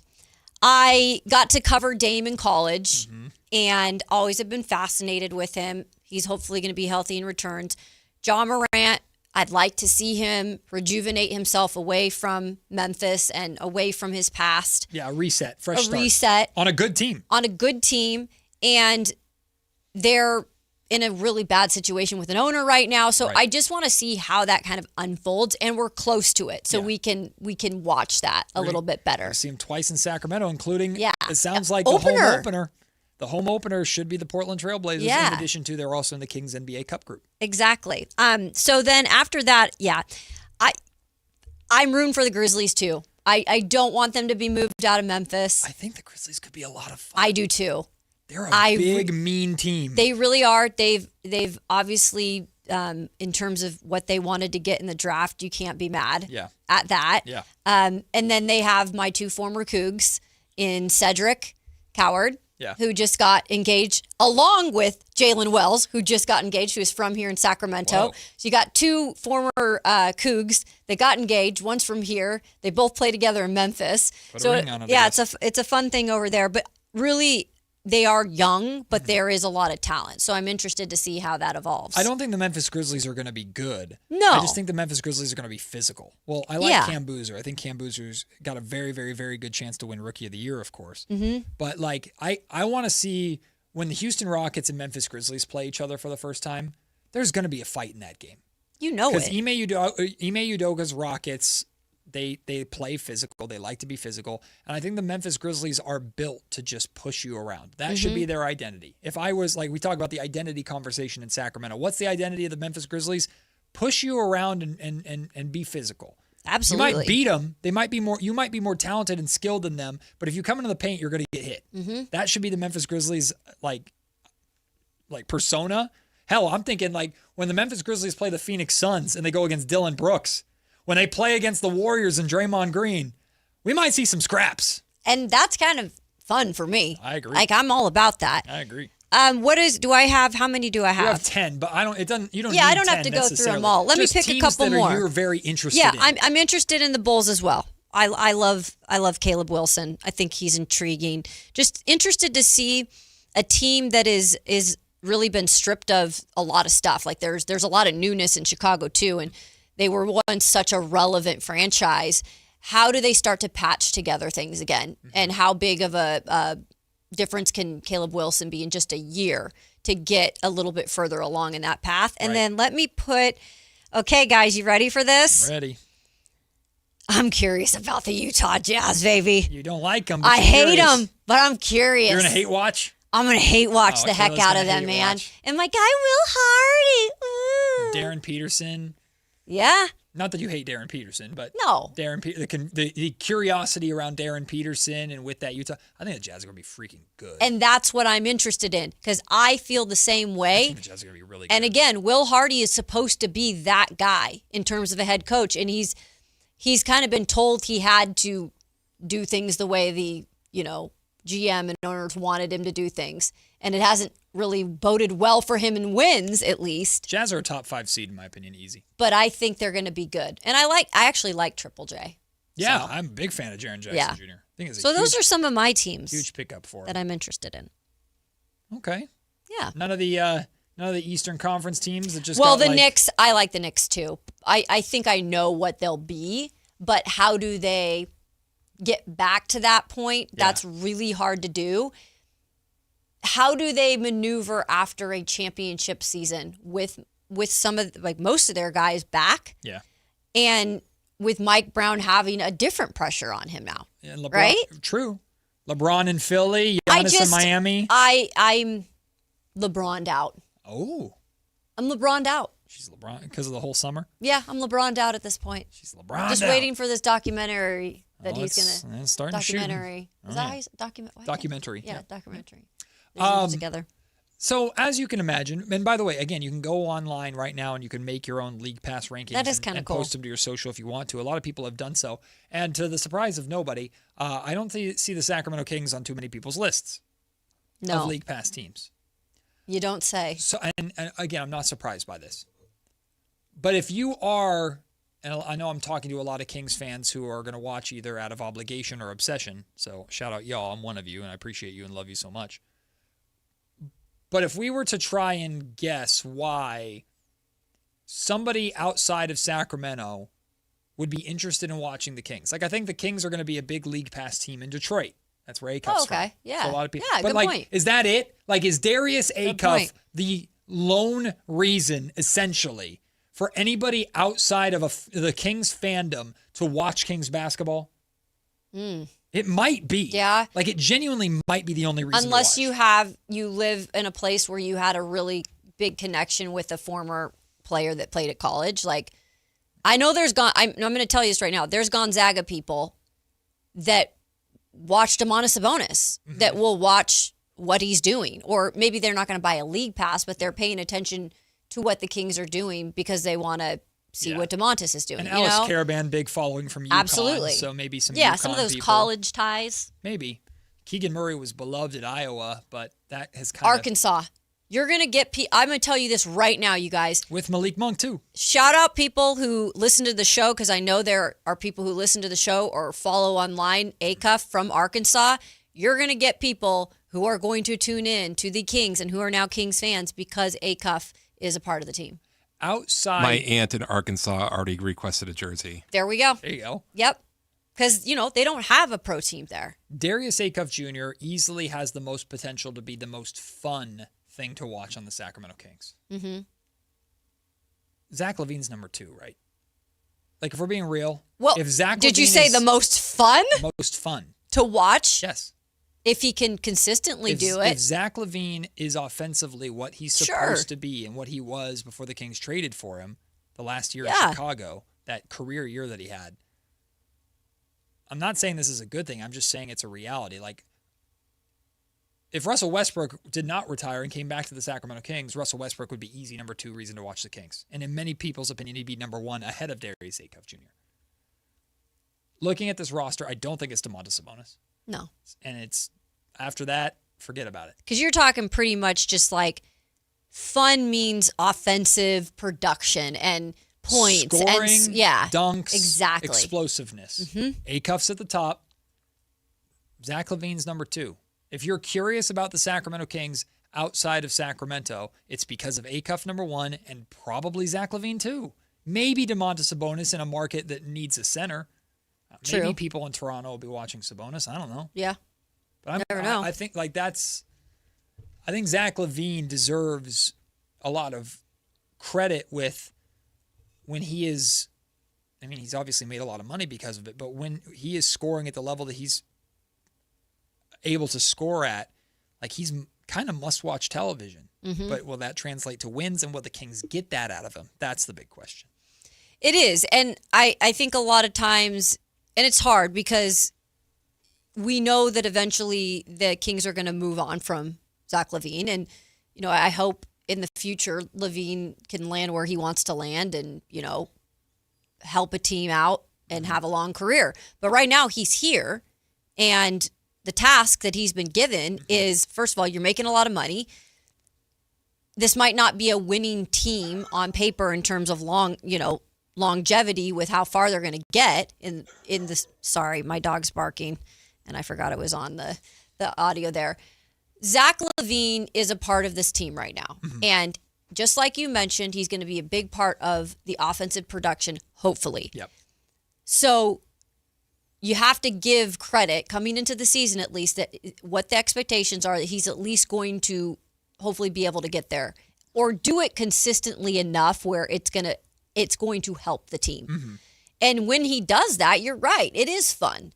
Now, defensively, I don't know how that is going to look with both him. That is not going to look fun. That's not. That's what we're not looking forward to. Yeah, but if the Kings can be explosive enough offensively, that's the thing. Maybe you can survive it at times. We can't have it all right now, folks. I mean, that was a Beam Team year. Beam Team 1 was not good defensively, but offensively they were so explosive that they survived it. Now, I don't think this team is going to be as good as Beam Team 1 was, but that's where you draw those similarities of establish the offense first. I am kind of interested to see, though. He's healthy from all we've heard.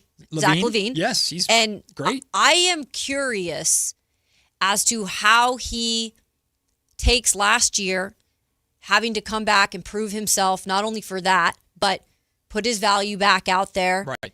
I am curious as how he plays. I just want to know where the common ground is. And by that, I mean, like, you can criticize Zach LaVine for not being a winning player necessarily. You can criticize him for the plus minus. You can criticize him for the defense. You can do all that. But Zach LaVine, with the exception of like the incident maybe that he had with a fan that didn't look great, like Zach LaVine has been professional while being here. He's very confident. He'll say things like the famous "I should be paid more" and just give me the ball. Like you get those moments of kind of confidence and maybe sometimes arrogance out of Zach LaVine. But in general, like at least how Scott Perry tells it, like Zach has been very professional with these are the expectations for you. Zach understands those expectations. How do the Kings and Zach LaVine find common ground that benefits everybody? And I mean, and what by that I mean like what does it look like on the court? Because Zach's on a contract year. Yeah. I think Zach knows he's never going to make $48, $49 million again. But if he plays offensively well enough to what he's capable of, if he can have a year where he averages damn near 20 points a game and shoots 40% from three-point range, someone's going to be giving him $25 to $35 million because that scoring is at a premium. I firmly believe that. Someone will throw in a summer where it's not just the Kings that have money coming off the books. A lot of teams financially get relief this upcoming summer. Somebody will pay a good amount of money, not $40 million, but somebody will pay a good chunk of change. Keegan Murray just got 25. If Zach LaVine's a good scorer, a team will pay him $30 million for it. So Zach needs to do that. The Kings need to win basketball games and establish the identity. Well, there's a lot about Zach's game that probably doesn't fit the identity. But the Kings still need to avoid the relegation zone. So where is the common ground on the court? Especially with a backcourt that offensively has all the potential in the world, but defensively, when we know when defense is such a big part of the identity. That common ground is going to be fascinating in seeing how Doug Christie figures that out. And that's the key there, Doug Christie, right? And he is being, and he signed up for it. I get it. This is not an easy task last year or this year in terms of trying to prove yourself as a head coach in the NBA. One of 30 teams, right? I mean, it's a tough task with what he's been given. But again, I know he signed up for it. I understand that, but it's also hard to pass on head coaching jobs. Yeah. You're stupid if you do that too. Right. But with that being his calling card, defense, and how you play defense, doing it in one particular way, you're teaching a very young man in Darius Acuff Jr., who's 19 years old, right, you're trying to conform him a little bit into how you're expecting him to play defense.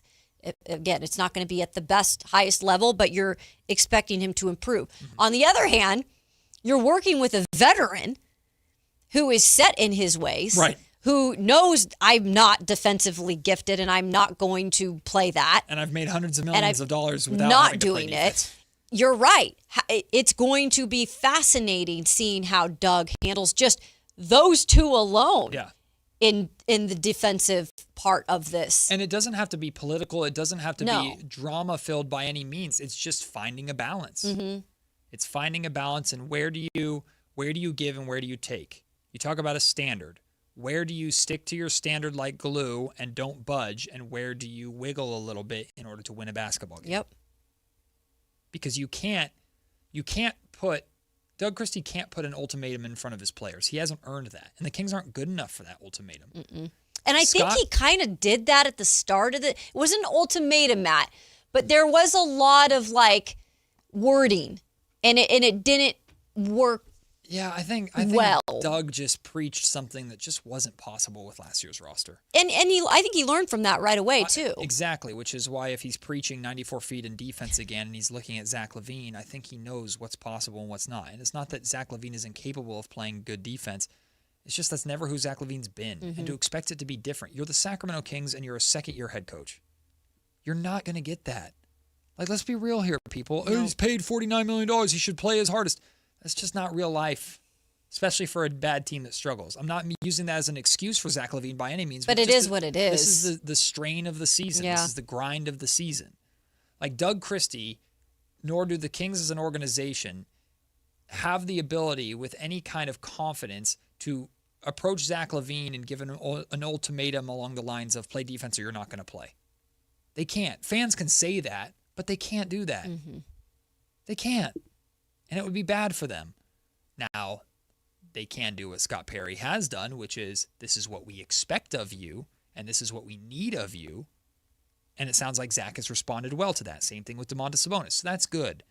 But the Kings, if Doug Christie were to walk into the practice facility on day one and go, if you don't play defense, you're getting benched.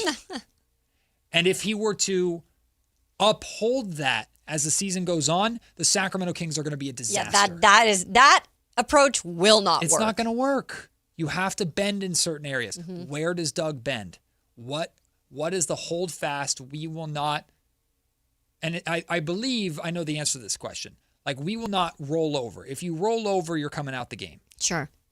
If you just roll over it, like Doug is all about winning the fight and taking pride in that side of things. And if you don't look like you give a damn, then you can come out the game. And I'm not saying anybody, whether it's Zach LaVine, I'm not saying anybody will be that way. That might be the area where Doug Christie sticks to his guns. But if Zach LaVine has 25 points and the game's close, but Zach LaVine's not playing good defense, Zach LaVine's probably staying in the game.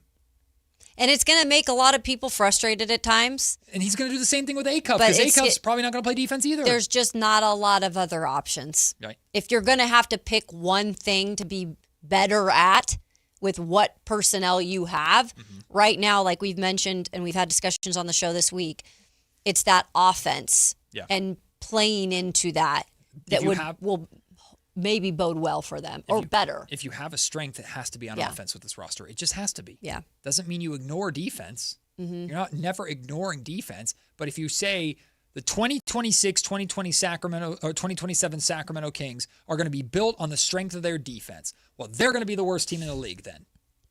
And that's it. That's all. The worst team in the league. Yeah, we are going to be defense first. 94 feet. And if you ask me an offensive question, I'm going to say we're not worried about offense. If that's the case, then you're going to be the worst team in the league. You are.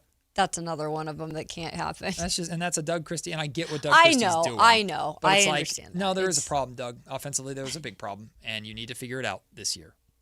Every time you guys in the presser would ask, it would just, you knew immediately what he was going to say. He damn near roll his eyes. Yeah, he really would. We have to ask about it, Doug, because you couldn't shoot threes.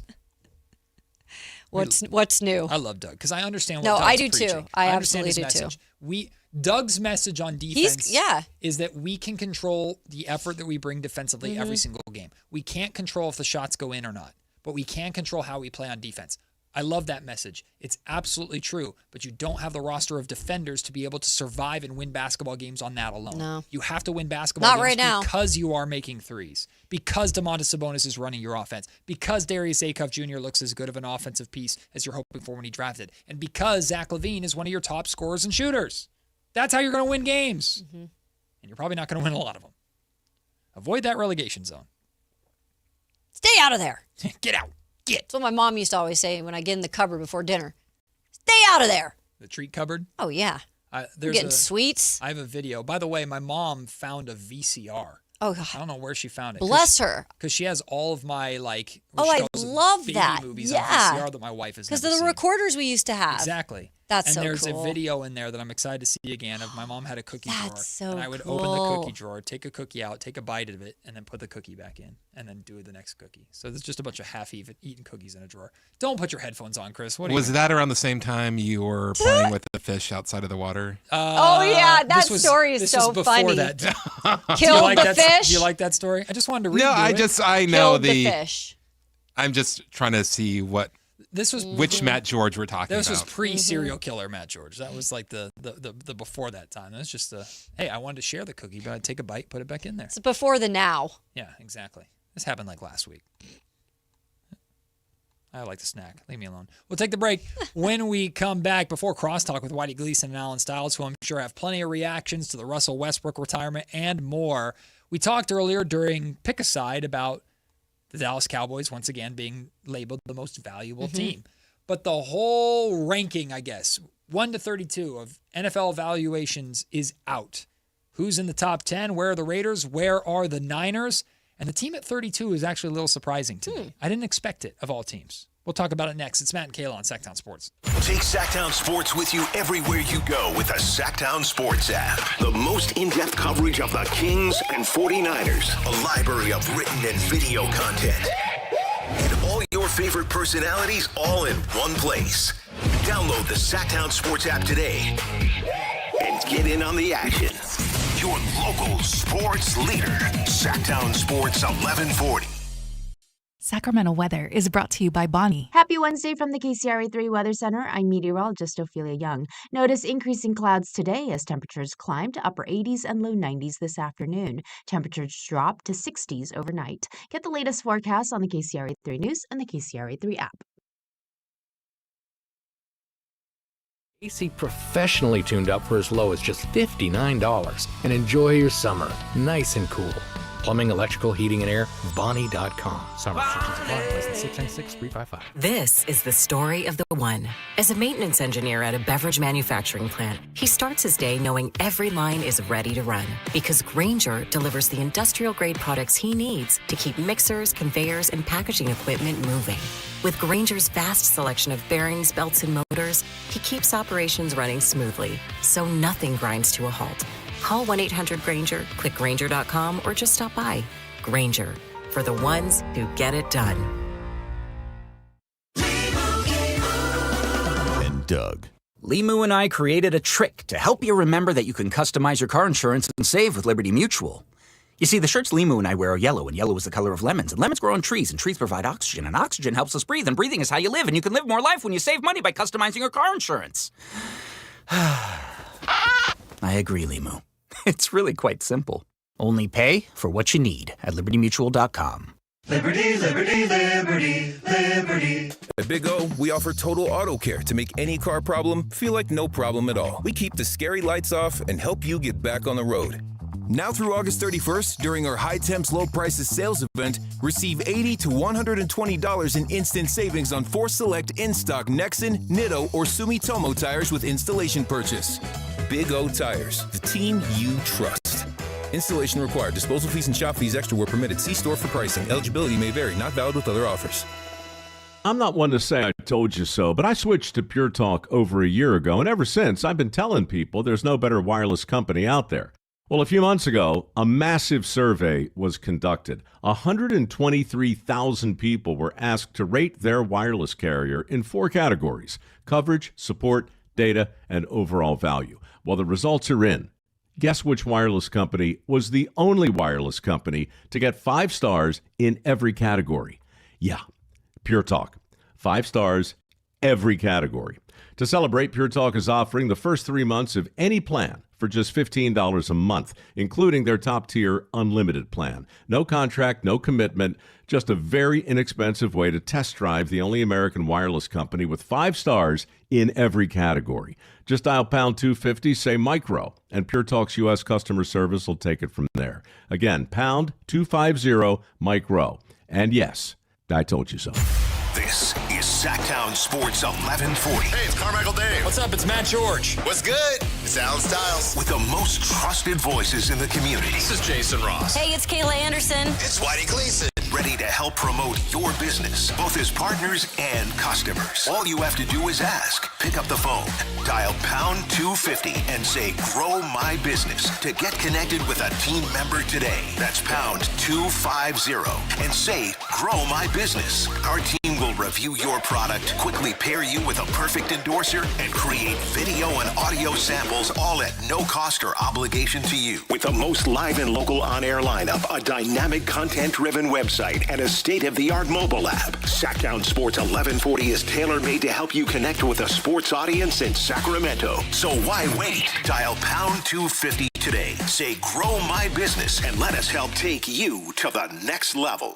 Card collectors know there's nothing as special as a rare one-of-one card. And now you can hear a very rare one-of-a-kind sports card show right here on Sactown Sports. Whitey Gleason here inviting you to join me and Mr. True Sports Cards himself, Emran Pilati, for the True Sports Card Show every Saturday morning at 10 on Sactown Sports. It's the only sports card radio show in the nation. For all your hobby needs, get to True Sports Cards, 6661 Stanford Ranch Road in Rockland. And for hobby, insight, and fun, join us for the True Sports Card Show Saturday mornings at 10 on Sactown Sports. Capital Casino is conveniently located in downtown, 411 16th Street, and has been a part of the greater Sacramento area for over 20 years. They offer the best variety of games in the region in a safe and friendly environment, and there's plenty of parking, all well lit and monitored by security. Come have a great meal at the cafe and restaurant inside. Capital Casino has the best food, the best service, and the best action. But please always remember to gamble responsibly. 1-800-GAMBLER.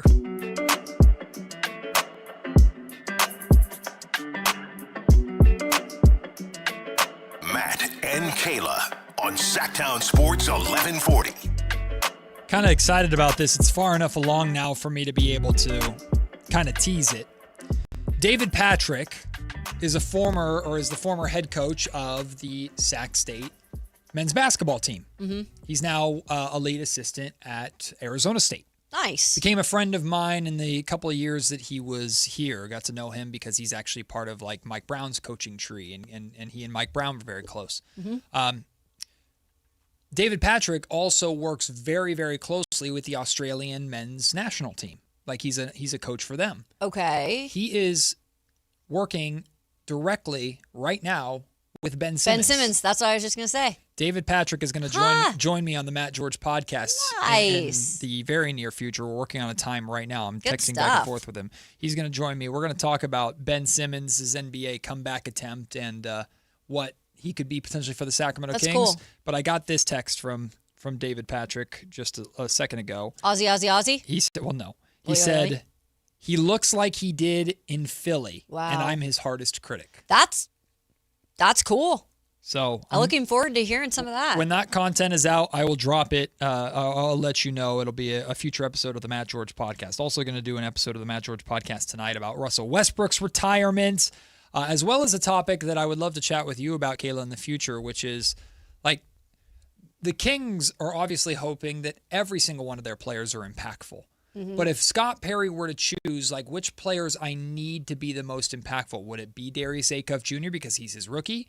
Would it be Zach LaVine and Domantas Sabonis to increase their trade value? Would it be Keegan Murray to live up to his contract and help with the defense and the three-point shooting? Like, I think that's a fun conversation. It is. It's a really good exercise. We'll talk about that on the Matt George podcast as well, and bring that conversation here to Matt and Kayla on Sactown Sports. You're going to be gone on Friday, getting a well-deserved 3-day weekend. You've more than deserved it, so maybe we'll have that conversation either tomorrow, after we preview preseason football tomorrow. Let's go. Which I'm way too excited about.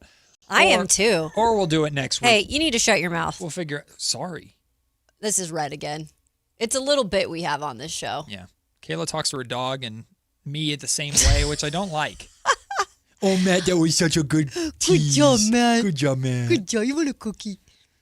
Kayla will switch from screaming at Red and like ripping him a new one to baby talk in half a second.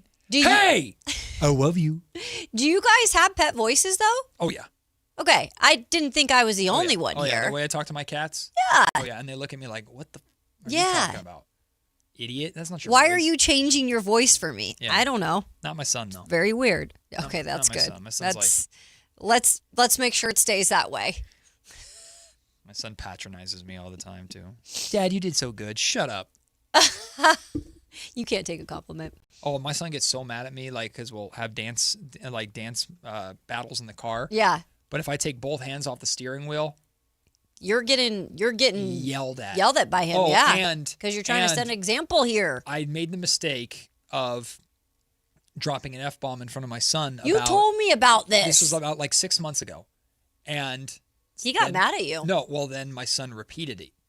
We did? My son repeated it, and later at another time. And my wife went, "Where did you learn that?" And he's like, "Dad." And I was like, "Oh." So I told him, I gave him permission. If Dad ever says a bad word, you can call Dad out about it. You can punch him in the face. Okay, relax. No, but it's like, Take a hey, swing. you can tell Dad that's not okay. So my son has relished this power. And every time I've slipped up, like I've like been on my computer at home playing a game and I'll say it and his head will pop around the door. What did you just say? Like a dog, yeah. Like he knows.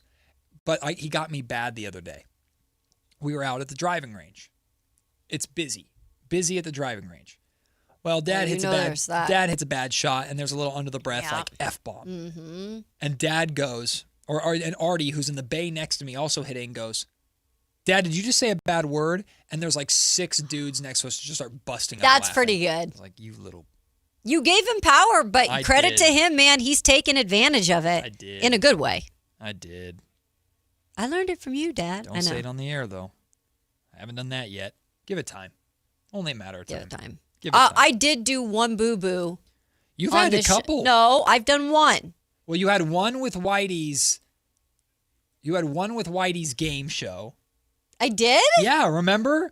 When you forgot we were playing a game and I beat you to the... Oh, it was when we were playing Family Feud yeah. and you just went S-bomb. Oh, that's the one. That's the one. But the other one, there was a slip, but it was tiny. It was totally Yeah, I was like, I don't unintentional. know if I had another one, but it must have been I caught it. But that one was like, you forgot. That one I forgot. You forgot where you were. And I don't do that. That is the one thing I do pride myself on in this business of whatever I've been in it, how long I've been in it. I do know how to catch myself. No one's worse than Dwayne. Shout out Dwayne. Dwayne, I you're haven't listening. heard from Dwayne in a Well, while. yeah, because he's in timeout from calling, Dwayne. I'm sorry, it still cracks me up. Timeout. Like we talked about earlier, the Dallas Cowboys are valued as the highest value franchise in the National Football League, valued at $15.5 billion. Number 2 and 3 are not surprising. The LA Rams at $12.7 billion. Oh, then we were right on our convo. Yep. Interesting. The New York Giants at $12 billion. Okay. Now you're talking the Dallas Cowboys, arguably the biggest brand in football. And then the 2 biggest markets that also have state-of-the-art stadiums. That makes like sense. SoFi Stadium is incredible in Inglewood. It's in Inglewood, right? Yeah. Mhm, yeah. And then I know it's in New The Jersey. Meadowlands. But MetLife Stadium, even with all their turf issues, MetLife Stadium is... That, though, they do need to fix. The turf? Yes. Of course.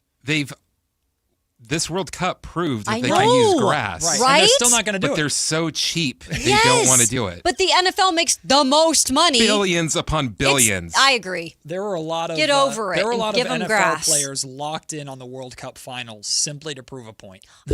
Like George Kittle tweeted about the grass Well, yeah. at MetLife Stadium. And I so agree. I like to go to England because my favorite Yeah. team is over there, and you take the tour, and they spent on the stadium, they probably spent 10 minutes just on the grass Yep. and everything that they have to do on the grass and making sure that it's just absolutely perfect. Immaculate. Especially in England too with the weather. Yeah, like they've Mm-hmm. got special wind to, like they've got wind machines Yeah. because like you might not know this, but you actually need wind to make grass grow. Right. They go all over it, and it's just like, and in the NFL, it's just like, just throw it down. I agree. Whatever. They need to fix it. Hashtag, this is my stand for it. Hashtag, give them grass.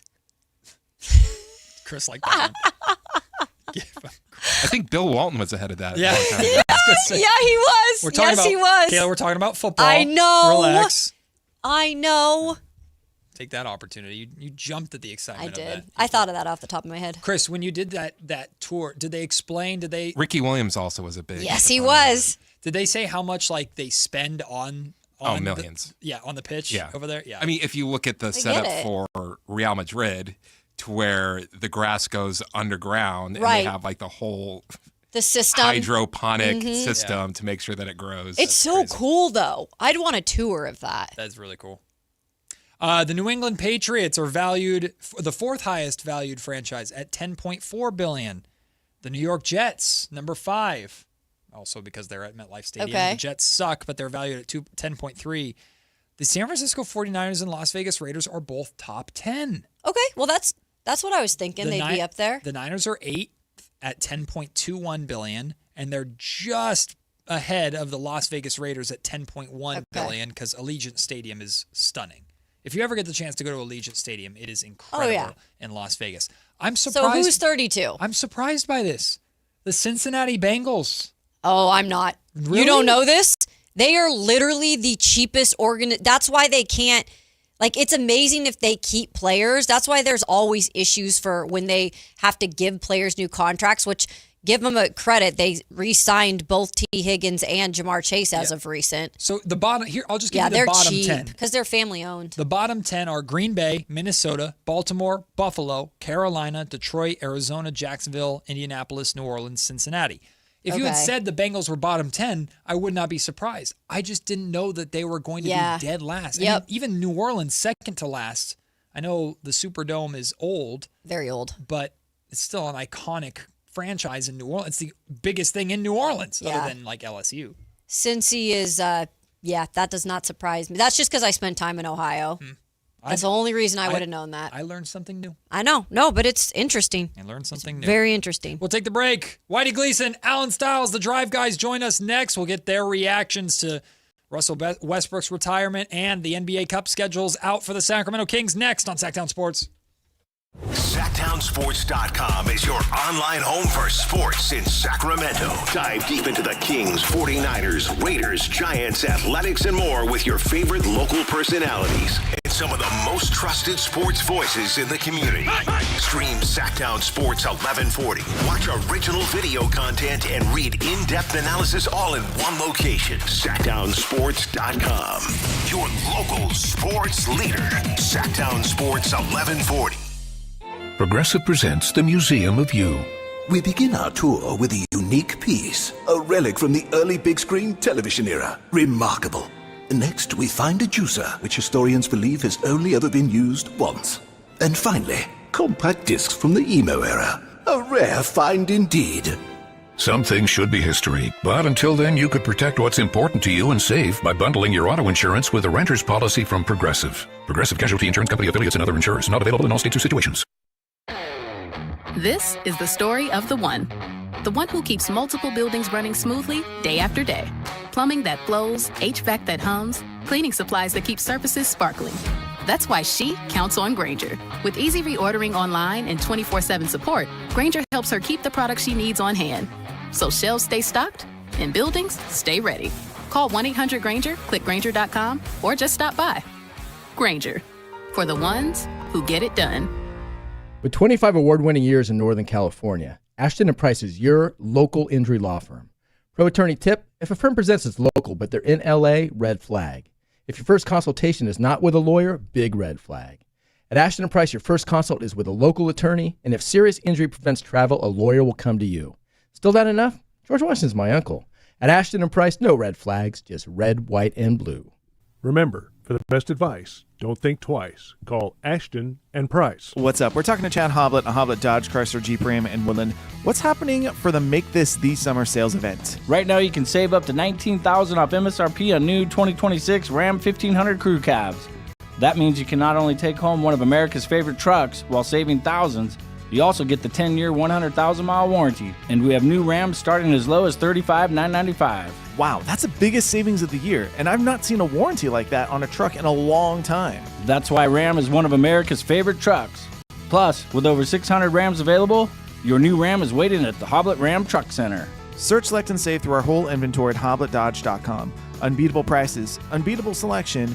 Nobody beats Hoblet, period. 19,000 total net savings on select new 2026 Ram 1500 Coupe Cabs after dealer discount and factory incentive. Incentives may include 1,000 Hoblet trade-in assistance with eligible trade, 500 military or first responder bonus cash for eligible members, at least 5 this net savings, $35,995 price for 2026 Ram 1500 tradesman, VIN number 421999. Excludes tax, title, and license fees. See dealer for details. Country in the Park 2, presented by your California Army National Guard, October 23rd at Hart Health Park at Cal Expo with Bailey Zimmerman,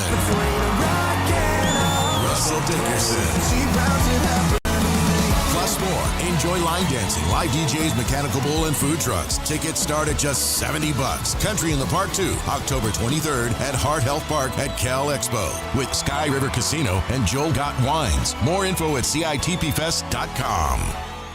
Here's the deal. The government is over $38 trillion in debt, which means the IRS isn't slowing down. And the tax code is complex and unforgiving. So it's not surprising if you're one of the millions of Americans that owe back taxes to the IRS. Unfortunately, they're the world's most powerful collection agency, with the ability to garnish your wages, seize your bank accounts, and even take your home or business. But don't be stressed or worried any longer. We're Optima Tax Relief, America's most trusted tax resolution firm. We have resolved over $3 billion in tax debt for our clients. Our award-winning professionals deal with the IRS every single day, protecting our clients and preparing them for the best possible resolution. For tax help you need, for tax help you can trust, give Optima a call today. Call 800-375-2322. 800-375-2322. 800-375-2322. Optima Tax Relief. Some restrictions apply. For complete details, please visit OptimaTaxRelief.com. Golf to Go is brought to you by the Hagen Oaks Golf Super Shop. Here's Frank LaRosa. Ben Hogan said, good golf starts with a good grip. It's true. If the golf club isn't in a square position after you grip it, you'll have to do something in the swing to manipulate it back to square. Otherwise, you're hitting big slices or duck hooks. Then you start gripping the club tighter, and that tension runs through the hands, up the arms, and into the shoulders. You're done before you even take the club back. 9 times out of 10, when I make a small adjustment in a friend's grip, the ball flight is much closer to straight or even a slight drop. You want to hold the club more in the fingers than in the palm, which allows your wrist to better hinge. The lifeline on your right hand will cover the thumb on your left. In this position, you'll see the top 2 knuckles on the back of your left hand, and the V created by the thumbs and forefingers should be parallel and point to your right shoulder. Grip pressure should be about 4 or 5 on a scale of 10. The correct grip is incredibly important, and if you're having issues, see your PGA golf professional. That's your Golf to Go. I'm Frank LaRosa.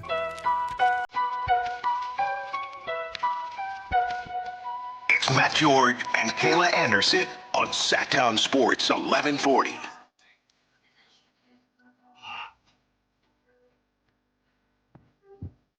I always am curious how long the conversation's going to keep going when we come back from break. Whitey and I turn on our microphones and then we just sit here. You just never know. We were having a conversation about talent and just the ESPN, industry. Yeah. Damian Woody, the latest. Yeah. Shout out Damian Latest Woody. to go. Fascinating conversation. Stevie B on the It's YouTube. real in the weeds. I don't know that you would get it. No, I wouldn't. Just that's why I was quiet, trying to learn. You know? Yeah, you could. You could learn Pick something. up a few things. Stevie B in the comment section on geez. YouTube says, Matt, did Russ at least say goodbye to you? I'm sure he'll text me. He sent him flowers. Yeah, that's going to be a tough one, man. We'll have a Oh, you meeting didn't get about the text? No, he's saving it for me. I'm sure. I was in a huge group chat with a lot of media people. Oh, yeah? Let me see. I don't see Matt. That's not in there. Is He'll send Alan me in my there? own. I don't see Alan in there. He'll send me my own one. Whitey, you got it, right? Yeah. We spoke separately. I already knew it was happening. It's like a reconciled thing. He'll actually call me. Yeah. And send me a text at the same time. Yeah. What'd you guys think of the most Russell that Westbrook video narrated by cool, Michael B. Jordan? No, I thought it was dope. I think today is going to be a unique day because there's definitely going to be a lot of compartmentalizing, right? From how Russ's story, Russ's career, and then at the very, very end, his time with the Kings to Shams' report that apparently he had offers from the Kings, which is news to me at least, and the Wizards. So I think there's going to be a lot of separating. And, when it comes to covering players and sports, there's a lot of, well, you guys didn't like him or this or that. How I feel about Russell Westbrook's career and how I felt about last season or moving forward, 2, 3, 4, 5 completely different things. So I enjoy days like this. I enjoy kind of scratching different itches when it comes to players' careers. So I'm really excited for today. I really am. Yes, I am. I'm just relieved. You had a gem that got put in your lap today. Yeah, absolutely. Yeah, we So did. Thank you, grateful. Russ. Yeah. I'm just relieved that it ends this way. Because it was getting to that point where it's pretty clear to almost everybody. It was near that point where it's like, this should end. And now it's like, okay, we're good. He saw that Tel Aviv report. Yeah, drop the video. Right. Yep. He probably had the video made. Was that to go overseas, right? Yeah, he saw that. I heard you guys talking about it. He saw the Tel Aviv report. Yeah, go ahead, Yeah. drop that. Let's just shut that down now. Yeah. In general, I remember, like, first and foremost, separating two things. Last season was frustrating for a lot of reasons, obviously. But for Russell Westbrook to play his last season of a easy Hall of Fame career in Sacramento is pretty cool. Yes. It is. But at the same time, like, Russell Westbrook is going to be giving a Hall of Fame speech at some point. And while he might acknowledge the Kings as one of the teams that he played for, in general, his time in the NBA will not be remembered, or his time in Sacramento will not really be remembered when you talk about his NBA career in general. So Will you be his presenter? If he asks me, I'd be happy to. Absolutely, you need to. I'll tell you this much, and we'll talk about this more on the show. I don't think Sacramento's last on the list of his NBA memories. I mean, I don't. He didn't play after he left OKC. He was not in any one place or as many as 2 seasons. Yeah. Right. And if you start looking at the Rockets, the Wizards, teams like that, I don't think the Kings are last. I mean, it was a memorable season. And for maybe reasons But that he played in the playoffs with a couple of those. But that's my thing. Even still, I'd make the argument. I think the I don't think Wizards are you're the far best off. argument you could probably make, Alan, because the Wizards are the Wizards. A lot of people forget Exactly. that he was even there. Right. But outside of individual accolades and all the milestones that Russ accomplished in Sacramento, which was really cool to see and be there for, there was not a lot of relevant anything that happened in Sacramento last season compared to, like, Denver, for example. He was a really important playoff piece in Denver, and I'm surprised they never brought him back. What did he do with the Rockets? 1 year, 27 points a game, won a series, lost the second round, and then that was it.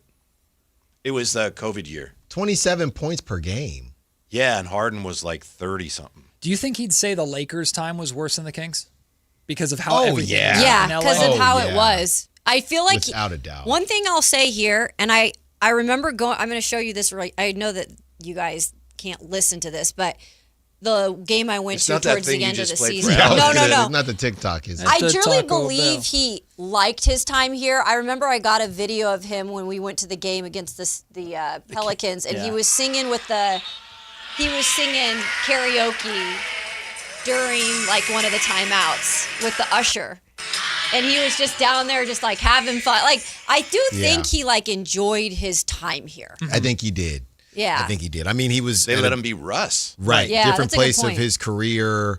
Some of the other places we talked about, he was still, I guess, chasing something, if you will. And I don't think he was chasing anything in Sacramento. Russ said very publicly when he was here in Sacramento that he has no interest in being a coach because he was asked about it. He's like, I want to play. I have no interest in being a coach. But I do think Russ did genuinely enjoy the mentorship role that he had for some of the young players here. The way he would talk about it, the way he would approach it, and the way you hear the young guys talk about him too. It goes just beyond, oh, wow, I got to play with a legend. He taught me a lot. So I think like if Russ is going to remember his time in Sacramento, I imagine it would be more for that, the mentorship opportunities than it would be, and the personal accolades. Like when he became the top rebounding guard of all time. He did that while playing in Sacramento, which is pretty cool. But to me, it's last year, for the first time since he really was in OKC, it was like, all right, Russ, do your thing. Be no questions. You're starting. Even in Houston, he scored a lot of points, but it was Harden on the show. And this was his last year as the first time in many years that it was just like, do you. We just want you to do you. No issues. No, we're not going to, should we bench him? I mean, they actually brought him off the bench and started him. Yeah. To your point, Whitey, he started all 78 games that he played for the Lakers in 2021, 2022. His starting games he started in after that, 24, 21, 11, 36, and then 58 last year. Yeah. So he got to start again.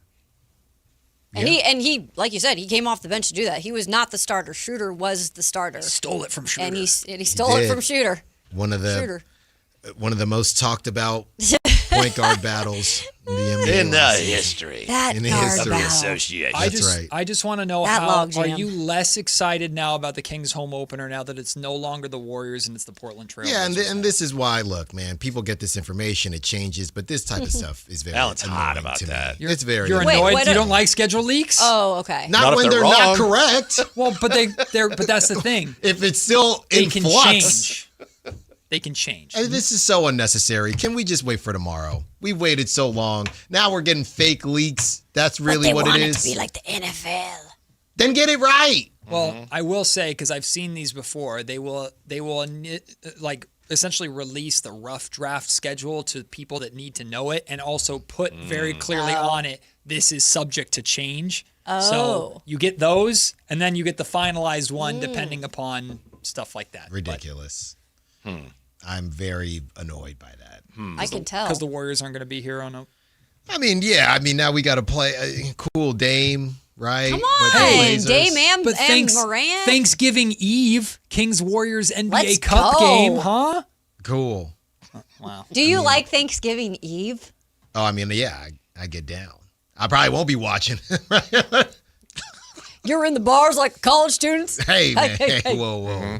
You know, might be hanging out, Hey, coming up on the enjoying show myself. today, Yeah. the debut of a new song about Dave's obsession with Ben Simmons. Ooh. I know that Chris Verlata's heard it. He's one of the few that's heard it. It's a wait. banger. Is for it? This is sure. a I can't Whitey or wait. Alan song? No, this is all Whitey. Oh, this is a Yeah. Whitey song. And he I does sent it his to thing. Alan, but he hasn't listened to it yet. Did you ask him to be a feature? And just... You haven't? No, he sent it to me an hour ago. That's Okay. plenty I of was time. running around. And you just wanted it to be a surprise. Exactly. I like, Right. I like to experience things. Kids love those Kevin live Seven. reactions. Kevin Seven last night hit. And I was very surprised Alan agreed with It you. was pretty good. Thanks. Yeah. Yeah. Solid It beat. hit. And That I'm was a not W. even what is it, Marvel? Uh-huh. I'm Yeah. not even a Marvel person. Yeah, Well, thank it And was I a thought solid that it B. was very good. Yeah. Solid B, maybe a Really? B plus. Yeah, it was pretty good. That's great. Well, Thanks, buddy. The Drive guys are ready to take over the next 4 hours. Whitey Gleason and his new song. Alan Stiles there as well, who hasn't heard it. Great partner.